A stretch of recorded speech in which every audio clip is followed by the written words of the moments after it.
On a vu un bon film? Bah oui. Pourquoi je vous mentirais? Euh, donc on va commencer par quoi? On va commencer par la fin. Parce que vous l'avez bien en tête, c'était il y a à peu près 4 minutes. Alors, il y a cette dernière séquence, en fait, on pourrait dire l'épilogue un peu du film, quand Mac Malbaf, le cinéaste, alors Mac Malbaf, pour ceux qui ne sauraient pas, mais je crois qu'on le comprend dans le film, c'est un vrai cinéaste, qui a été d'ailleurs le premier cinéaste iranien connu dans cette espèce de vague iranienne qui nous est arrivée dans les années 80-90, surtout 90. Mac Malbaf a fait quelques films très remarqués à l'époque. Sa fille aussi, d'ailleurs, a fait des films. Donc il est effectivement très connu, en tout cas il est très connu en Iran déjà, comme on le voit dans le film. Et donc oui, bah, il semblerait que le vrai Mac Malbaf rencontre donc le faux, et qu'ils partent tous les deux comme ça sur cette moto, et qu'ils vont dans la famille. Mais il y a ce moment, le tout début de la séquence, quoi, quand on voit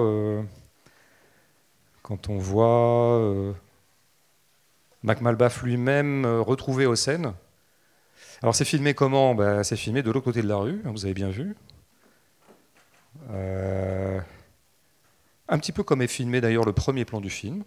Le premier plan du film, c'est un peu ça aussi. Quand le journaliste sort un petit peu avec les flics, c'est aussi filmé, la caméra se trouve de l'autre côté de la rue. Donc on a cet effet qu'on connaît bien où les bagnoles passent devant, quoi. Un effet, alors qui donne un effet de quoi? De prise sur le vif, un peu. Ça fait un peu cet effet-là, toujours ces trucs-là qui ont été très utilisés dans le cinéma, notamment à partir des années 60-70. Donc c'est même devenu pratiquement un tic ou une affaîtrie de films un peu comme ça. Oui, ça fait un peu prise sur le vif. Ça fait, comment dire, ça pourrait être une ambiance un peu documentaire. Il y a un petit côté clandestin aussi, un petit côté un peu plan volé. Comme si Kiarostami s'était planqué pour filmer cette scène. Alors, à l'insu de qui? Planqué de qui? Planqué peut-être de Hossein, donc le héros. Appelons-le le héros tout de suite. C'est possible. C'est possible qu'en fait, Kiarostami ait été de mèche avec Mac Malbaf. Ils sont cinéastes tous les deux, ils se connaissent. Et qu'il a dit, bah, tu vas retrouver Hossein, moi je te filme, ok, on ne le prévient pas, ou je sais pas quoi, bon, puis je vous suis après, on se démerde. Voilà, ça fait un peu ça l'ambiance, quoi. Ça fait un peu. Et d'ailleurs, on entend Kiarostami off qui dit ah, il s'est pas mis à la bonne place, comme si c'était prévu là, puis en fait non, donc du coup c'est mal cadré. Bon, il y a vraiment un truc comme ça, comme si c'était ça, on improvisait le tournage, comme on le fait parfois dans le documentaire ou dans des reportages, des choses comme ça. Bon, ok, on peut admettre ce principe-là. Et alors après, il y a la fameuse chute de son, il y a la perte de son, là, donc le son est intermittent. Et bon, il y a du son, il n'y a plus de son, il y a du son, il n'y a plus de son. C'est un peu le principe du clignotant belge, d'après une vieille histoire que me racontait mon père. Il marche pas, il marche pas. Voilà. Cette blague vient de me revenir. Et elle est vraiment pourrie. Comme souvent les blagues de mon père. Et les chiens ne font pas des chats. Et alors, donc, perte de son. On se dit, bah merde. Et off, Kiarostami discute avec son assistant, je sais pas quoi, peut-être le preneur de son, justement, qui a un petit peu organisé le micro. Et dit, oui, ben, on ne peut pas la refaire. On ne peut pas refaire la prise. On est mal, quoi, parce que... Et puis de fait, ben, c'est ce qui a été monté, quoi. Ils ont pas... Visiblement, ils n'ont fait qu'une prise. Et du coup, cette chute de son, ben, c'est quand même un accident malencontreux. Voilà ce qu'on peut se dire. Le problème, c'est qu'on est quand même à la fin du film, quoi. Et donc, on a quand même été habitué à trouver qu'il y avait quand même certaines scènes un peu bizarres dans leur dispositif. Et notamment bizarres sur leur degré de véracité, sur leur degré de spontanéité, sur leur degré de documentaire plus ou moins simulé, mais sur lequel parfois on a des doutes, non? Il me semble. Alors il est quand même assez possible que cette scène... D'ailleurs, il y a un petit truc, je ne sais pas si ça vous est apparu, parce que... Mais oui, je pense que oui. Mais il y a des gens attentifs quand même parmi vous. L'immense majorité d'entre vous est attentive, j'en suis sûr. C'est quand les bagnoles passent devant, ça a un petit effet de réel qu'on connaît bien. Et puis ça a un petit avantage, c'est que parfois ça permet de monter de prise sans que ça en ait l'air. Par exemple, quand un camion passe devant, ben il masque tout l'écran. C'est un effet volet, d'ailleurs on appelle ça en montage. Et ça permet de monter. Et là, je pense que c'est ce que fait Kiarostami. Il me semble qu'on peut voir à un moment qu'il y a un truc qui passe devant, qui n'est pas exactement qui est un truc un peu trafiqué, quoi. Donc moi, je pense qu'il y a eu plusieurs prises. Et je pense que du coup, il a gardé la chute de son. Bizarre, bizarre cinéaste, non? Bon, précédemment dans le film, il y a eu des choses sur lesquelles on a des petits doutes aussi. Quand par exemple Kiarostami intervient dans le film, c'est vraiment lui qu'on entend off, on reconnaît sa voix, puis on le voit à un moment, c'est vraiment sa tête, quand il va en prison, voire au Seine. Mais ça commence, son intervention dans le film commence quand il interviewe des flics. C'est une espèce d'interview en fait, avec un dispositif un peu de reportage, genre micro-trottoir, on s'approche d'un commissariat ou d'une prison, je ne sais plus, enfin là où il y a des flics. Et tiens, on va interroger les gens qui sont là, qu'on trouve sur place, quoi. Et il y en a un, bon, très bien, mais est-ce que je pourrais parler au chef? Tiens, le chef est juste là, dis donc. Et il approche et tout de suite il parle. Et puis après, il est question de l'article qui a été tiré de cette histoire rocambolesque. Et tiens, il y a justement un type qui a l'article et qui s'approche du truc et qui dit ce qu'il pense de cette histoire. Bon, c'est bizarre tout ça. Donc ça a l'air d'être un reportage, puis c'est pas vraiment un reportage, quoi. Chose qui va se revoir aussi, par exemple, quand il va solliciter le juge pour avoir l'autorisation de filmer. Alors on est d'abord avec un assistant du juge, je sais pas, quelque chose comme ça, et puis après, tiens, on va aller sur le juge, il y a un panneau qui est nickel, quoi. C'est du panneau, on dirait que c'est orchestré, quoi. Et le juge se met à parler comme ça, bon. Qu'est-ce que c'est que cette histoire? Est-ce que Kiarostami est en train de nous raconter les démarches qu'il a fait auprès de la justice pour pouvoir filmer le procès et qu'en fait il reconstitue la scène avec la complicité des parties prenantes?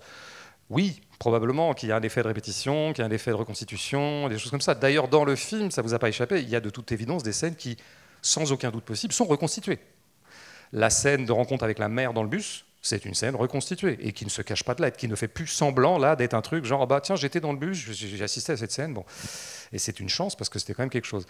Et puis la scène, évidemment, toute la séquence où Hossein est piégé par la famille.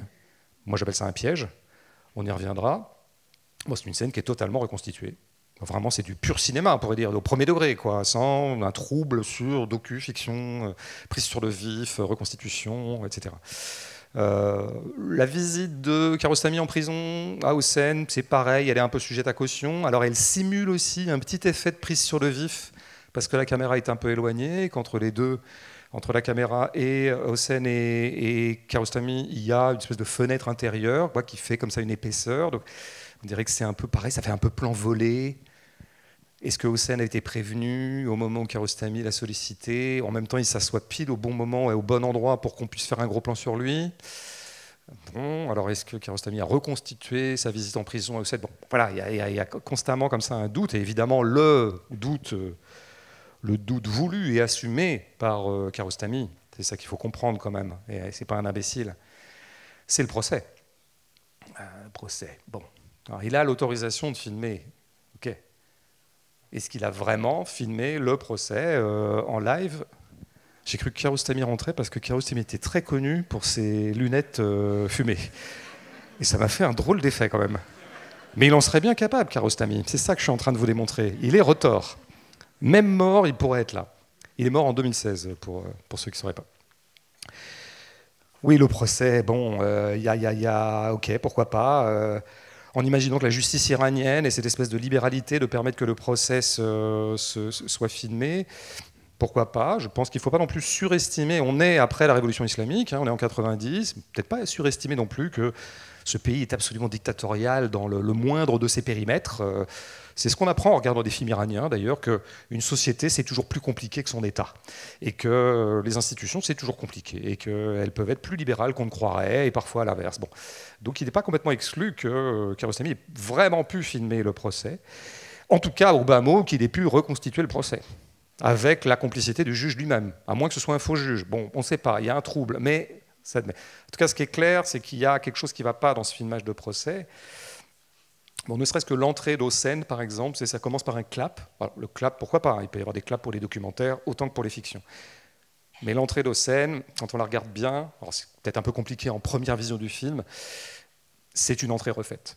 Je veux dire, il n'y a que lui dans le plan. Il y a lui et les flics. Il est dans une salle annexe et puis il s'approche et il s'assoit. Il n'y a que lui et les flics qui l'encadrent et il n'y a pas les autres. comme si la pièce était vide à ce moment-là. Enfin, bon. Donc je pense que cette entrée a été rejouée. Mais il arrive qu'on rejoue des trucs alors qu'on les a filmés. Ça peut arriver en documentaire aussi. Ah là là, j'ai vraiment filmé le procès le jour où il a eu lieu. Par contre, j'avais pas l'entrée. Tu voudrais pas la refaire, s'il te plaît, Hossein surtout que tu viens d'être libéré, donc en fait maintenant tu es de bonne humeur, refais-moi une entrée, c'est possible. Bon, de toute évidence, il y a quand même beaucoup de choses qui ne vont pas dans cette affaire. Il y a un moment, il y a un panneau droite-gauche qui nous découvre le Perchman, et on voit que ça prend de la place quand même, quoi. Donc vraiment, le vrai procès aurait accepté que c'est cette équipe là quand même très envahissante dans cette petite pièce où il y a déjà beaucoup de monde. C'est étonnant quand même, quoi. Et puis surtout, ce qui fait un peu tiquer, quand même, c'est la présence de Kiarostami et ses interventions pendant le procès. Parce qu'à la rigueur, qu'il ait demandé à filmer, passe encore, et que lui, il explique à Hossein qu'il a une caméra exprès pour lui, voilà, c'est ça qu'il va faire. Bon, qu'il prenne le temps de lui expliquer au début, on comprend, bon, tu vas être jugé, mais moi, juste te filme, s'il te plaît, voilà, moi, je vais te cadrer. Sauf qu'en fait, Kiarostami intervient souvent dans le procès, pose ses propres questions. Bon. N'insistons pas. Je veux dire, il y aura encore d'autres moments que je pourrais égrener comme ça à l'infini. Il y a un trouble. Et c'est ça qui est intéressant, c'est qu'il y a un trouble et que c'est un trouble volontaire. Pourquoi est-ce que Kiarostami fait ça? Parce qu'a priori, il aurait pu aussi tout simplement facturer le film comme il facture la scène entre la mère et Hossein dans le bus et comme il facture ce que j'appelle la scène de piège, c'est-à-dire une pure fiction qui serait inspirée de faits réels, mais pure fiction comme tant de gens le font. Donc pourquoi est-ce qu'il prend cette espèce de détour-là et pourquoi dans un certain nombre de scènes, il veut créer ce que je pourrais appeler un effet documentaire, un effet de réel?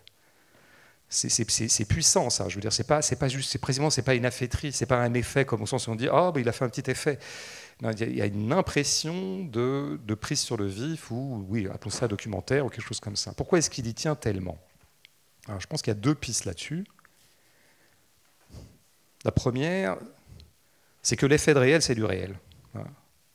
C'est que l'effet de réel vous fait éprouver exactement ce que ça peut être, ce qu'on appelle ce truc qui s'appelle le réel, dont je connais quelqu'un qui en fait un usage un peu immodéré de ce mot. Et souvent, ce quelqu'un que je connais bien, on lui demande « mais qu'est-ce que tu entends par réel ?» Et à chaque fois, ce quelqu'un répond « le réel ne peut se définir que par ses occurrences successives », ce qui est une façon de ne pas répondre. Mais oui, le réel, par exemple, au cinéma, nous pouvons éprouver ce que nous pourrons appeler le réel. On ne peut pas le définir, on ne peut que l'éprouver. Et là, il vous fait éprouver Kiarostami ça. C'est-à-dire que, ne serait-ce que le doute sur le réel, le fait d'avoir sollicité un spectateur et d'avoir conditionné le spectateur à être constamment en train de se demander à quoi il a affaire, à quel régime de réalité il a affaire, c'est déjà le solliciter pour dire que le réel ne va jamais de soi. C'est déjà faire l'expérience du réel que de faire l'expérience du doute sur le réel. Ça, c'est important, je pense. Mais plus sobrement, la chute de son.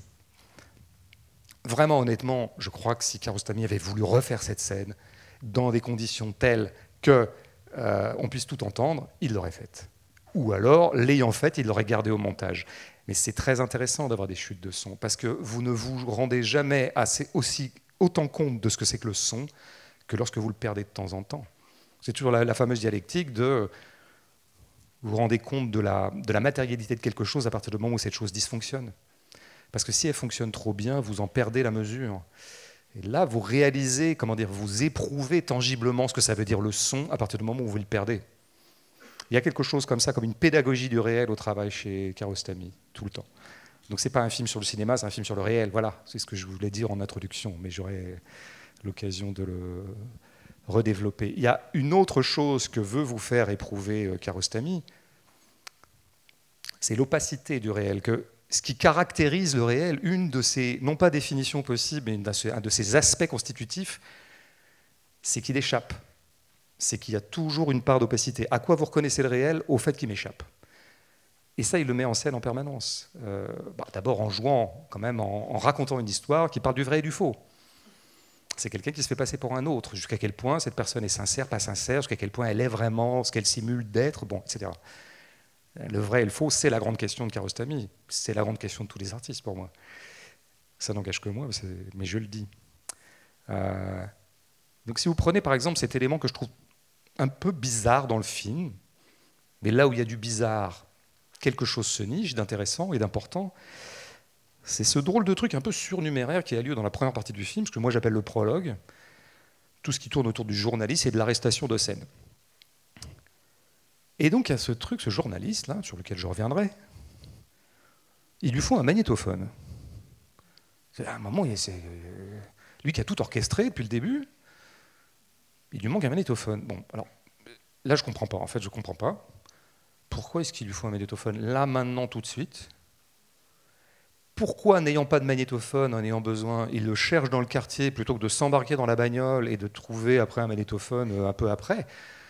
Pourquoi ce type qui a tout orchestré se condamne à ne pas être dans le taxi retour alors que ça aurait été un élément pour écrire son article, quoi. Il aurait été embarqué avec le coupable, quoi, avec celui qu'on vient d'arrêter. En fait, je trouve ça complètement invraisemblable. Je trouve cette séquence totalement invraisemblable. Je ne vois pas ses ressorts. Peut-être que certains d'entre vous ont mieux compris que moi, vous me le direz. Mais a priori, moi, il y a un truc qui ne va pas.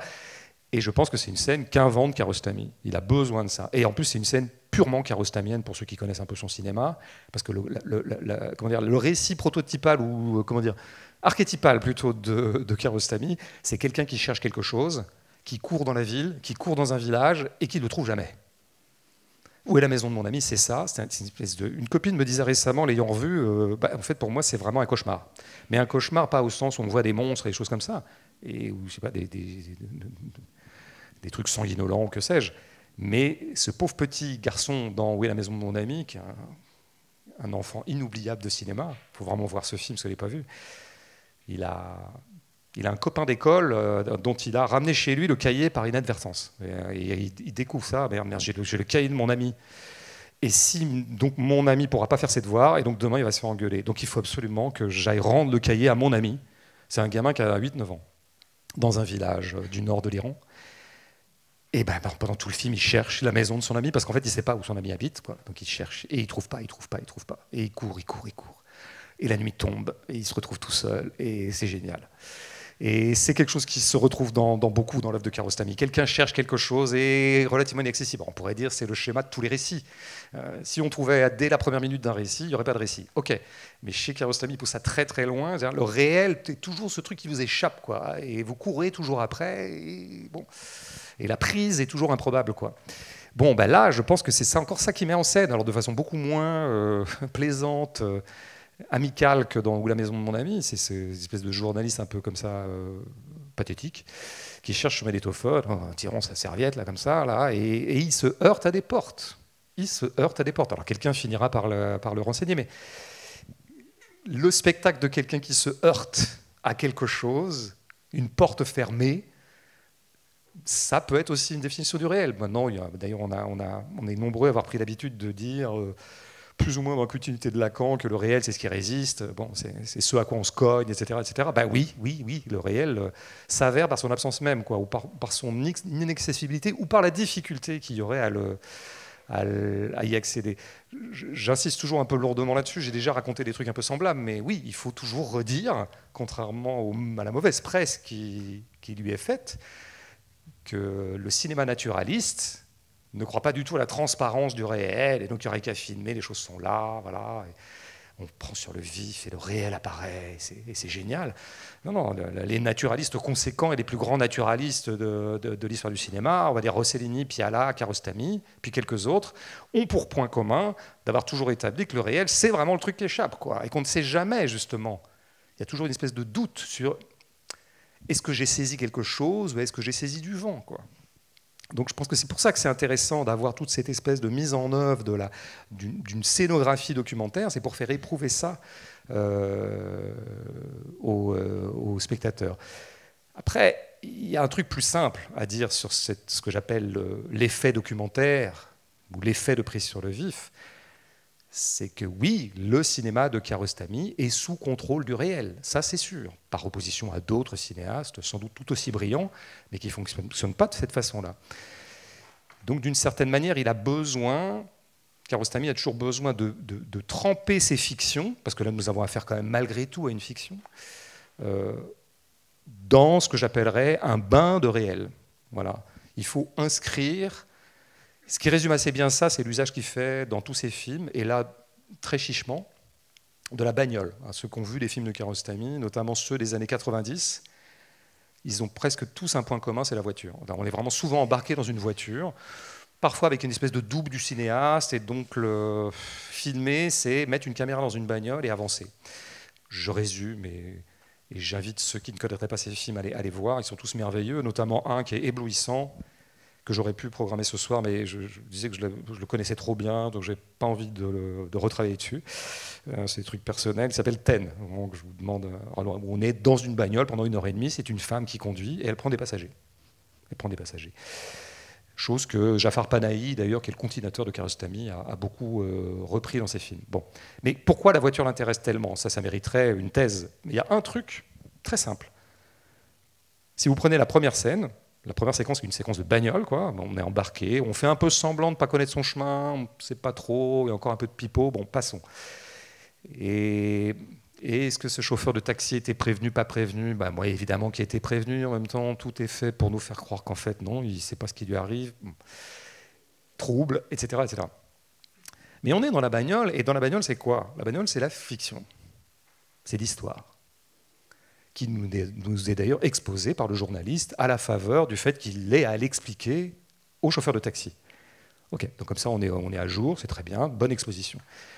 C'est la fiction. Il arrive un truc étrange quand même. Quelqu'un s'est fait passer pour quelqu'un d'autre. Ah, journaliste, il est content, il tient une bonne histoire. Oh là là, c'est très saillant comme fait, je vais en faire un article. Ok, ça c'est la fiction. Elle est inspirée de réel, mais elle a quand même cette espèce de cachet de l'histoire exceptionnelle. Pourquoi est-ce qu'on met ça dans une bagnole? Kiarostami aurait très bien pu commencer le truc, on arrive à la maison, point.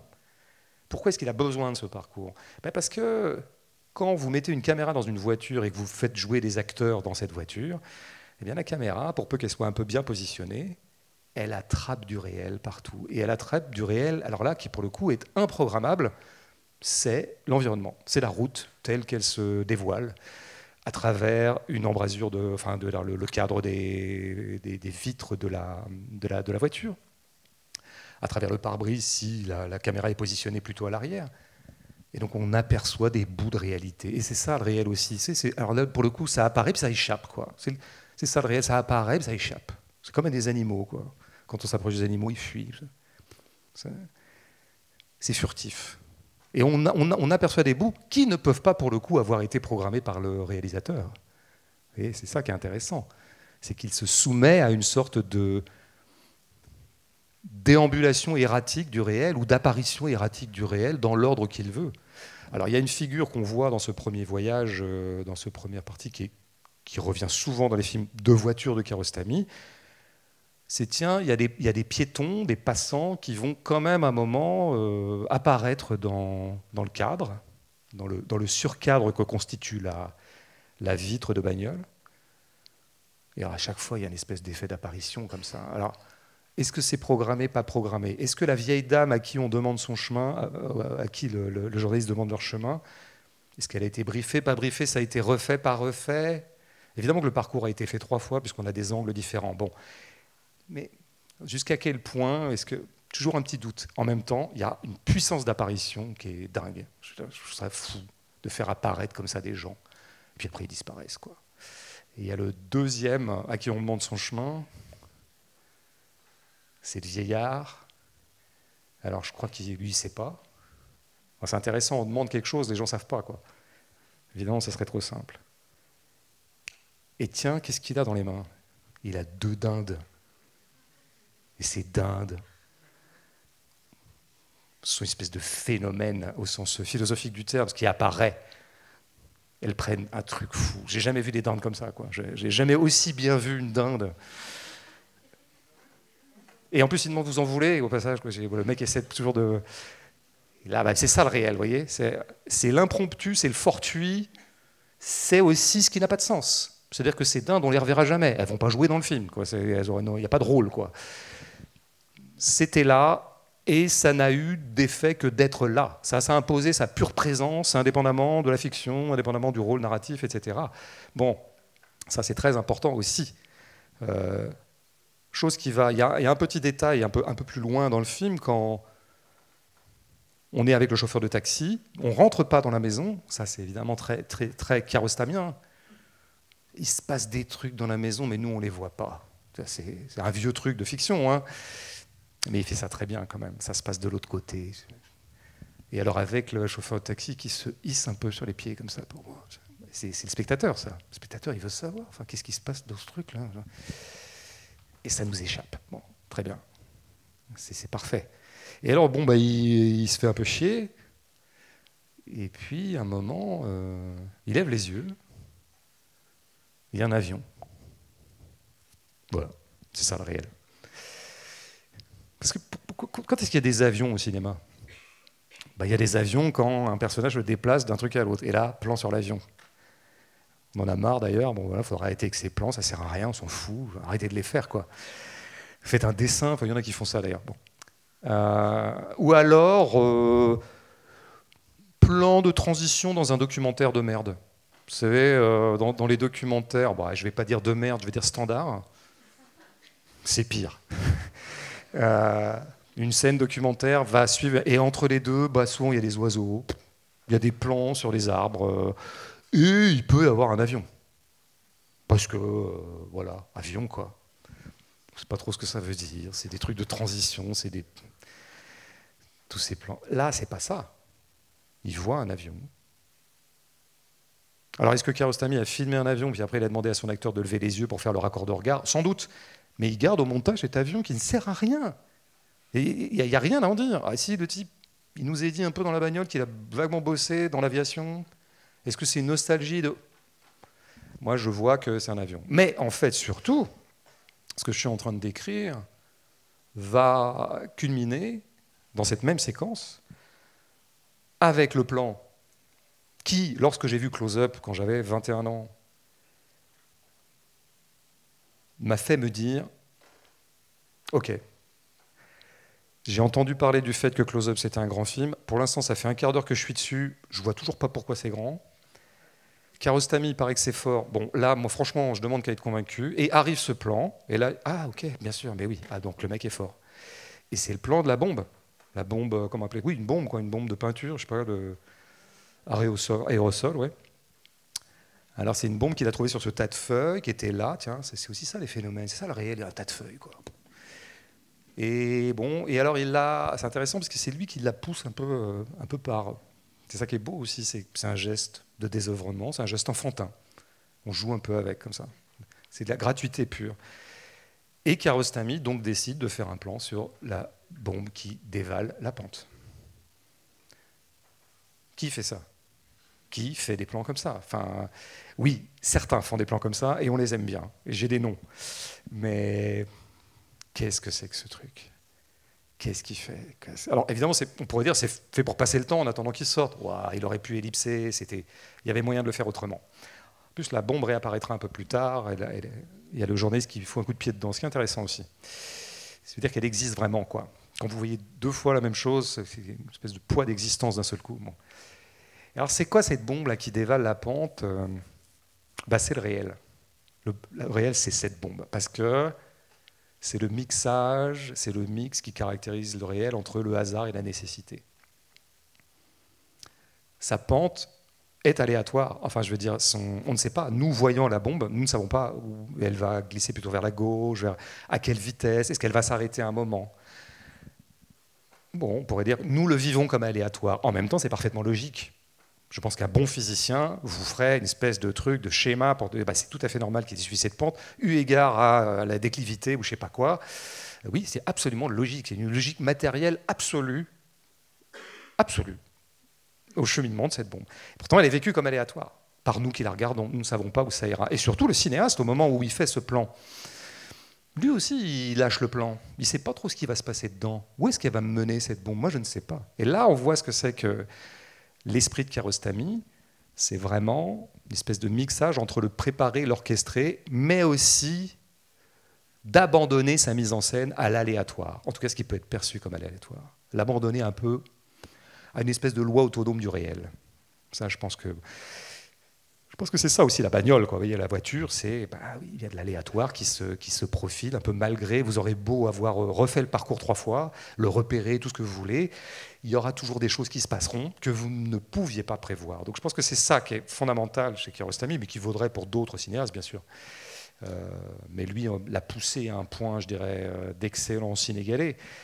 c'est d'arrimer sa fiction et d'arrimer son cinéma à cette espèce d'incongruité qui s'appelle le réel, quoi. Qui s'appelle, bon, tout le schéma du film est comme ça. Je veux dire,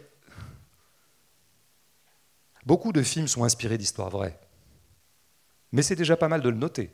C'est une histoire qui est vraiment arrivée, ça du coup c'est avéré, et Kiarostami va donc se river à cette histoire. Il va construire son film autour d'une histoire vraie.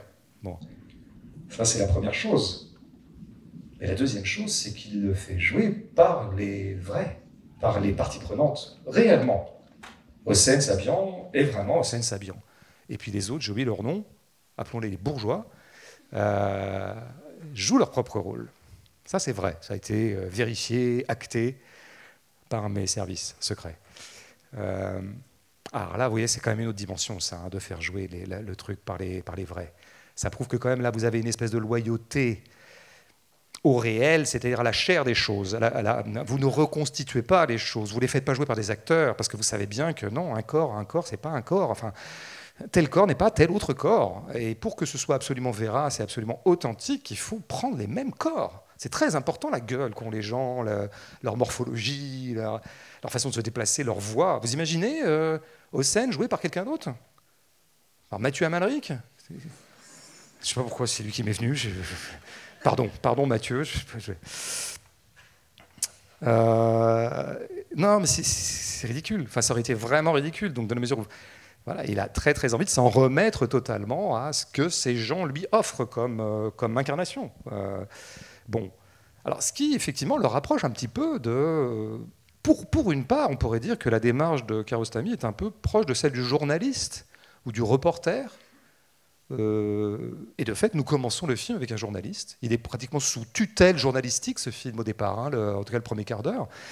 Et oui, il y a un trait commun quand même entre le travail du journaliste et le travail de Kiarostami. C'est, il s'est passé quelque chose de vrai et je vais en tirer quelque chose. L'un un article, l'autre un film. Mais il y a quand même cette idée que, comme on dit, le réel est plus fort que la fiction et qu'on a tout intérêt quand même à aller chercher dans la réalité elle-même des bons sujets. Et c'est ça aussi sans doute le point commun entre Kiarostami et notre journaliste, c'est qu'ils ont une bonne histoire. Le journaliste, on voit qu'il est tout excité. Lui, il a un scoop, c'est génial. Il se compare avec une journaliste qui était effectivement assez connue dans les années 70-80, Falacci, qui faisait des journalistes italiennes qui étaient assez connues pour justement arriver à toujours tirer des stories. On ne disait pas story à l'époque, mais c'était l'équivalent, ou alors avoir des scoops. Enfin, c'est dit à un moment, et c'est ce qu'il explique au chauffeur de taxi. Et je me suis souvenu, oui, de mon enfance, ce nom ne m'était pas étranger. Comme quoi elle était aussi connue qu'il le dit. Mais oui, donc on a la bonne histoire, quoi. C'est quand même, c'est un cachet, ce truc, quoi. C'est pas tous les jours qu'un gueux, un pauvre gars, se fait passer pour un cinéaste et arrive quand même à être cru pendant au moins 2-3 jours jusqu'à être viré et démasqué puis arrêté. C'est une bonne histoire. C'est une bonne histoire dont on fait les articles et dont Kiarostami s'est dit je vais en faire un film, c'est une bonne histoire. Avec ce côté, je dirais pas putassier d'un cinéaste, mais comment on appelle ça, séducteur. J'ai trouvé un bon truc, ça va plaire aux gens, ça. Ben oui, de fait, ça nous plaît. C'est quand même une histoire impayable. Qui peut résister à une histoire pareille? Donc ça, il y a un point commun, et de fait, le générique arrive au bout de 10-15 minutes. Après tout, cette espèce de prologue, c'est des presses de journal, quoi. Et donc voilà, le générique de mon film, c'est une presse de journal, c'est une imprimerie. Donc je suis un peu un journaliste, je fais le même boulot. Bon. Mais après, ce que je viens de dire, nous pouvons exactement le renverser. Précisément, je pense qu'on pourrait très bien se dire qu'à partir de ce générique commence le film de Kiarostami. Et qu'avant, orchestré par Kiarostami bien sûr, mais le prologue, c'est le film du journaliste. Et c'est pas le même. Et à partir du moment où commence le film de Kiarostami, le film du journaliste se termine. Parce qu'en fait, on a un petit trait commun tous les deux, mais on n'est vraiment pas du même bois. Il y a quelque chose qui nous sépare fondamentalement. Je ne fais pas le même métier que toi. Toi, le petit gros là, qui cherche un magnétophone. On ne fait pas le même métier. Alors qu'est-ce qui les différencie? Kiarostami, il le dit dans les premières interviews qu'il fait, aux flics, dans la famille, et puis auprès de Hossein lui-même, juste avant le procès. Donc il y a 3 interviews rapides qu'il fait, faisant un peu son enquête. Il dit, oui, il a lu l'article. Il y a un article qui a été tiré, le type a fini par faire son article. Mais moi, l'article, il ne me suffit pas. Et il dit, ça manque de détails. Ah, ça manque de détails, ça veut dire les détails. Qu'est-ce qu'il veut chercher comme détails? Ce qu'il veut, les détails, c'est l'incarnation. Ce qu'on peut supposer qu'a été l'article de ce journaliste douteux, c'est que lui, il s'en est tenu aux grandes lignes de l'histoire, parce que les grandes lignes de l'histoire, elles sont spectaculaires. Voilà, quelqu'un se fait passer pour un cinéaste, il est pris et il va être jugé. Ça suffit. On a le truc dans les grandes lignes. Mais ce qui intéresse Kiarostami, c'est pas ça. C'est les petites lignes, c'est les détails. Le détail où se tient le réel, où se tient la chair des choses. Et par exemple, ce qui l'intéresse, lui, tout de suite, et ça se voit dans les questions qu'il pose, c'est Hossein. C'est le type qui s'est fait passer pour Mac Malbaf. C'est ça qui intéresse Kiarostami, c'est le personnage. C'est ça son intervention. Moi, je vais m'intéresser à ce type. Alors que l'article, on peut supposer que... D'ailleurs, il le dit à un moment, le journaliste, quand le chauffeur de taxi lui demande « Mais c'est qui ce mec ?» Et lui répond « On ne sait pas pourquoi il a fait ça, personne ne comprend pourquoi il a fait ça. » Ah, personne ne comprend pourquoi il a fait ça, et tu te contentes de ça, toi, le journaliste? Oui, ils sont contents, apparemment. Kiarostami ne s'en contente pas. Lui, il a envie de savoir pourquoi on fait ça. Pourquoi est-ce qu'on fait ça? Il y a quand même la question se pose véritablement. Bon. Alors c'est pour ça qu'on peut très bien lire ce qui se passe après le générique comme une espèce de contre-enquête, ou d'enquête complémentaire de Kiarostami par rapport à ce qu'a fait le journaliste. Lui, il a fait du boulot superficiel. Moi, je vais rentrer dans le détail. Et qu'est-ce que je vais faire? Je vais m'approcher. Je vais m'approcher du personnage, parce que là, pour l'instant, l'autre, il l'a regardé de loin. Il l'a à peine regardé, d'ailleurs. C'est ça, le close-up. Le close-up, ça n'a échappé à personne. C'est un close-up sur Hossein. Nous allons faire la focale sur lui. Nous allons nous rapprocher de lui. Et c'est ce qui se passe dans le film. La première fois qu'on le voit apparaître, il est en profondeur de champ, il sort de la maison, il est entouré de flics, un peu masqué par la bagnole aussi qui est au premier plan. Après, il rentre sur le siège arrière, on le voit à peine quand il discute un peu avec le père. On ne le voit pas. Ça, c'est le film du journaliste. Le film de Kiarostami, tout de suite, fait quoi? C'est la fois où on le voit. La deuxième fois, c'est quand il le visite en prison. Et au départ, la caméra est un peu éloignée. Et puis, elle zoome. Elle fait un close-up. Et là, on a, plein cadre, le visage. Oui, parce que pour Kiarostami, le visage, c'est le cœur même d'un personnage. Vous voulez comprendre quelqu'un, filmez son visage. C'est là que ça se passe. Alors on pourrait dire, il n'est pas le seul à le penser. Le cinéma a beaucoup utilisé les gros plans. Sur les visages, bien sûr. Et un type comme Keshish, par exemple, quand même quelqu'un qui pense que, avant toute chose, dans un être humain, ce qu'il y a prioritairement filmé, c'est son visage. Contrairement à sa réputation, d'ailleurs, qui consisterait à lui attribuer le fait qu'il préfère filmer autre chose, notamment chez les femmes. Oui, sans doute. Oui. Bien sûr, ça l'intéresse, de fait. Mais quand même, 90%, c'est les visages qu'il filme. C'est statistique, c'est mathématique. Comptez, si vous voulez, j'ai compté. En tout cas, dans le dernier là, que j'ai vu, le nouveau, il n'y a plus que des visages. Oui, c'est là que ça se passe. Donc le close-up, c'est ça, quoi. C'est-à-dire moi, je vais me rapprocher peu à peu, et le film se rapproche, quoi. Et le film, je veux dire, adopte, en fait, va être avec Hossein, choisit son camp d'une certaine manière. Je vais être avec lui, je vais m'intéresser à lui, je vais lui prêter attention. Et je vais même lui prêter attention jusqu'à faire une opération qui, pour le coup, qui a souvent été faite par le cinéma moderne, qui est le saut de point de vue. Parce qu'en fait, le film est construit comme ça. Et le film est construit de façon un peu tarabiscotée. Il y a des scènes reconstituées, d'autres pas. Il y a des régimes d'images différents, mais globalement, il a quand même une structure assez simple. Vous avez le prologue avec le journaliste, avec la scène que nous voyons de l'extérieur, la scène d'arrestation. Puis nous avons le procès, en gros. Et puis après, nous terminons par la scène d'arrestation, mais cette fois vue de l'intérieur, mais plus que vue de l'intérieur, vue du point de vue d'Hossein. Ça ne vous a pas échappé, hein. Il y a toute une grammaire du point de vue d'Hossein. Nous sommes avec lui. Et nous voyons ce qu'il voit, par un jeu de raccord de regard très, très finement fait, très classiquement fait. Et à ce moment-là, qu'est-ce qui se passe? Nous avons peur avec lui. Cette scène, d'ailleurs, elle montre que Kiarostami a plus d'une ressource. Hein. Parce qu'il est très très fort pour créer des dispositifs, fiction réelle, c'est joué, c'est pas joué, cinéma dans le cinéma, blabla. Mais là, nous avons une scène au premier degré, hein, nous avons une scène de pur cinéma. Et c'est une scène hitchcockienne. C'est C'est une scène Hitchcockienne, c'est filmé comme du Hitchcock. C'est une scène de cauchemar, enfin, c'est une scène de d'effroi pour le personnage si on est avec lui. Si on a décidé après que c'était un escroc et qu'il méritait son sort, bon, à ce moment-là, on n'est pas très ému. Mais on est avec lui, et c'est quelqu'un qui comprend peu à peu, plan par plan, et avec une magistralité, pratiquement de la syntaxe même, du découpage, qu'il est pris au piège. Qu'il est pris au piège. C'est génial comment ça s'agite dans les couloirs, il y a des gens qui passent, qui repassent, il y a quelqu'un qui est là, on ne sait pas qui lui, qu'est-ce qu'il fout là.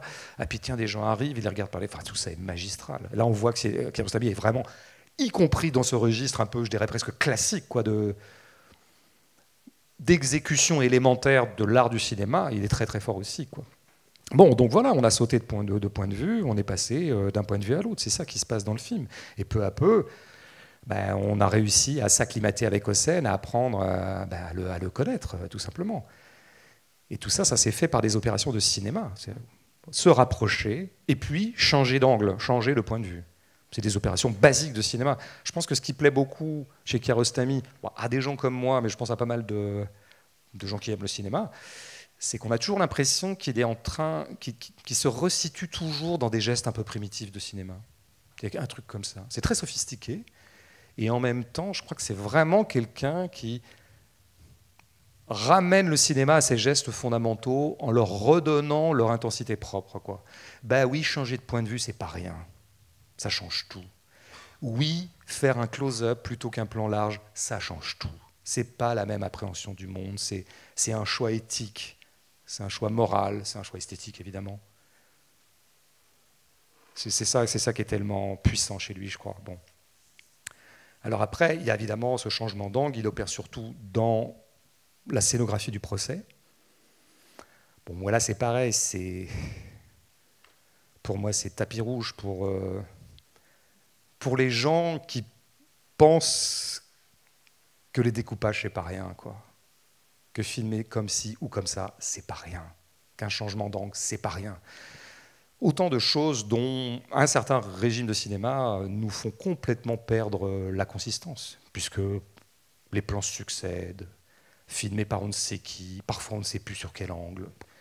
On ne voit plus le découpage, on ne le voit plus faire. Là, on le voit. Et dans le procès, c'est un cas d'école. C'est à montrer à tous les gens qui voudraient s'intéresser aux gestes primitifs du cinéma. Vous avez la scénographie du procès, officielle. Il y a un juge, il y a la partie du public, où sont les plaignants et le prévenu, tous un peu dans le même coin. Et puis, évidemment, monsieur le juge va ordonner les questions, ordonner la parole, il y a tout un protocole. C'est la scénographie objective de la justice. Kiarostami, il arrive là-dessus, il contourne la scénographie, ou il propose sa propre scénographie, il propose son propre découpage. Et c'est fort. Et comme par hasard, c'est un plan de côté. Mais oui, c'est ça, en fait.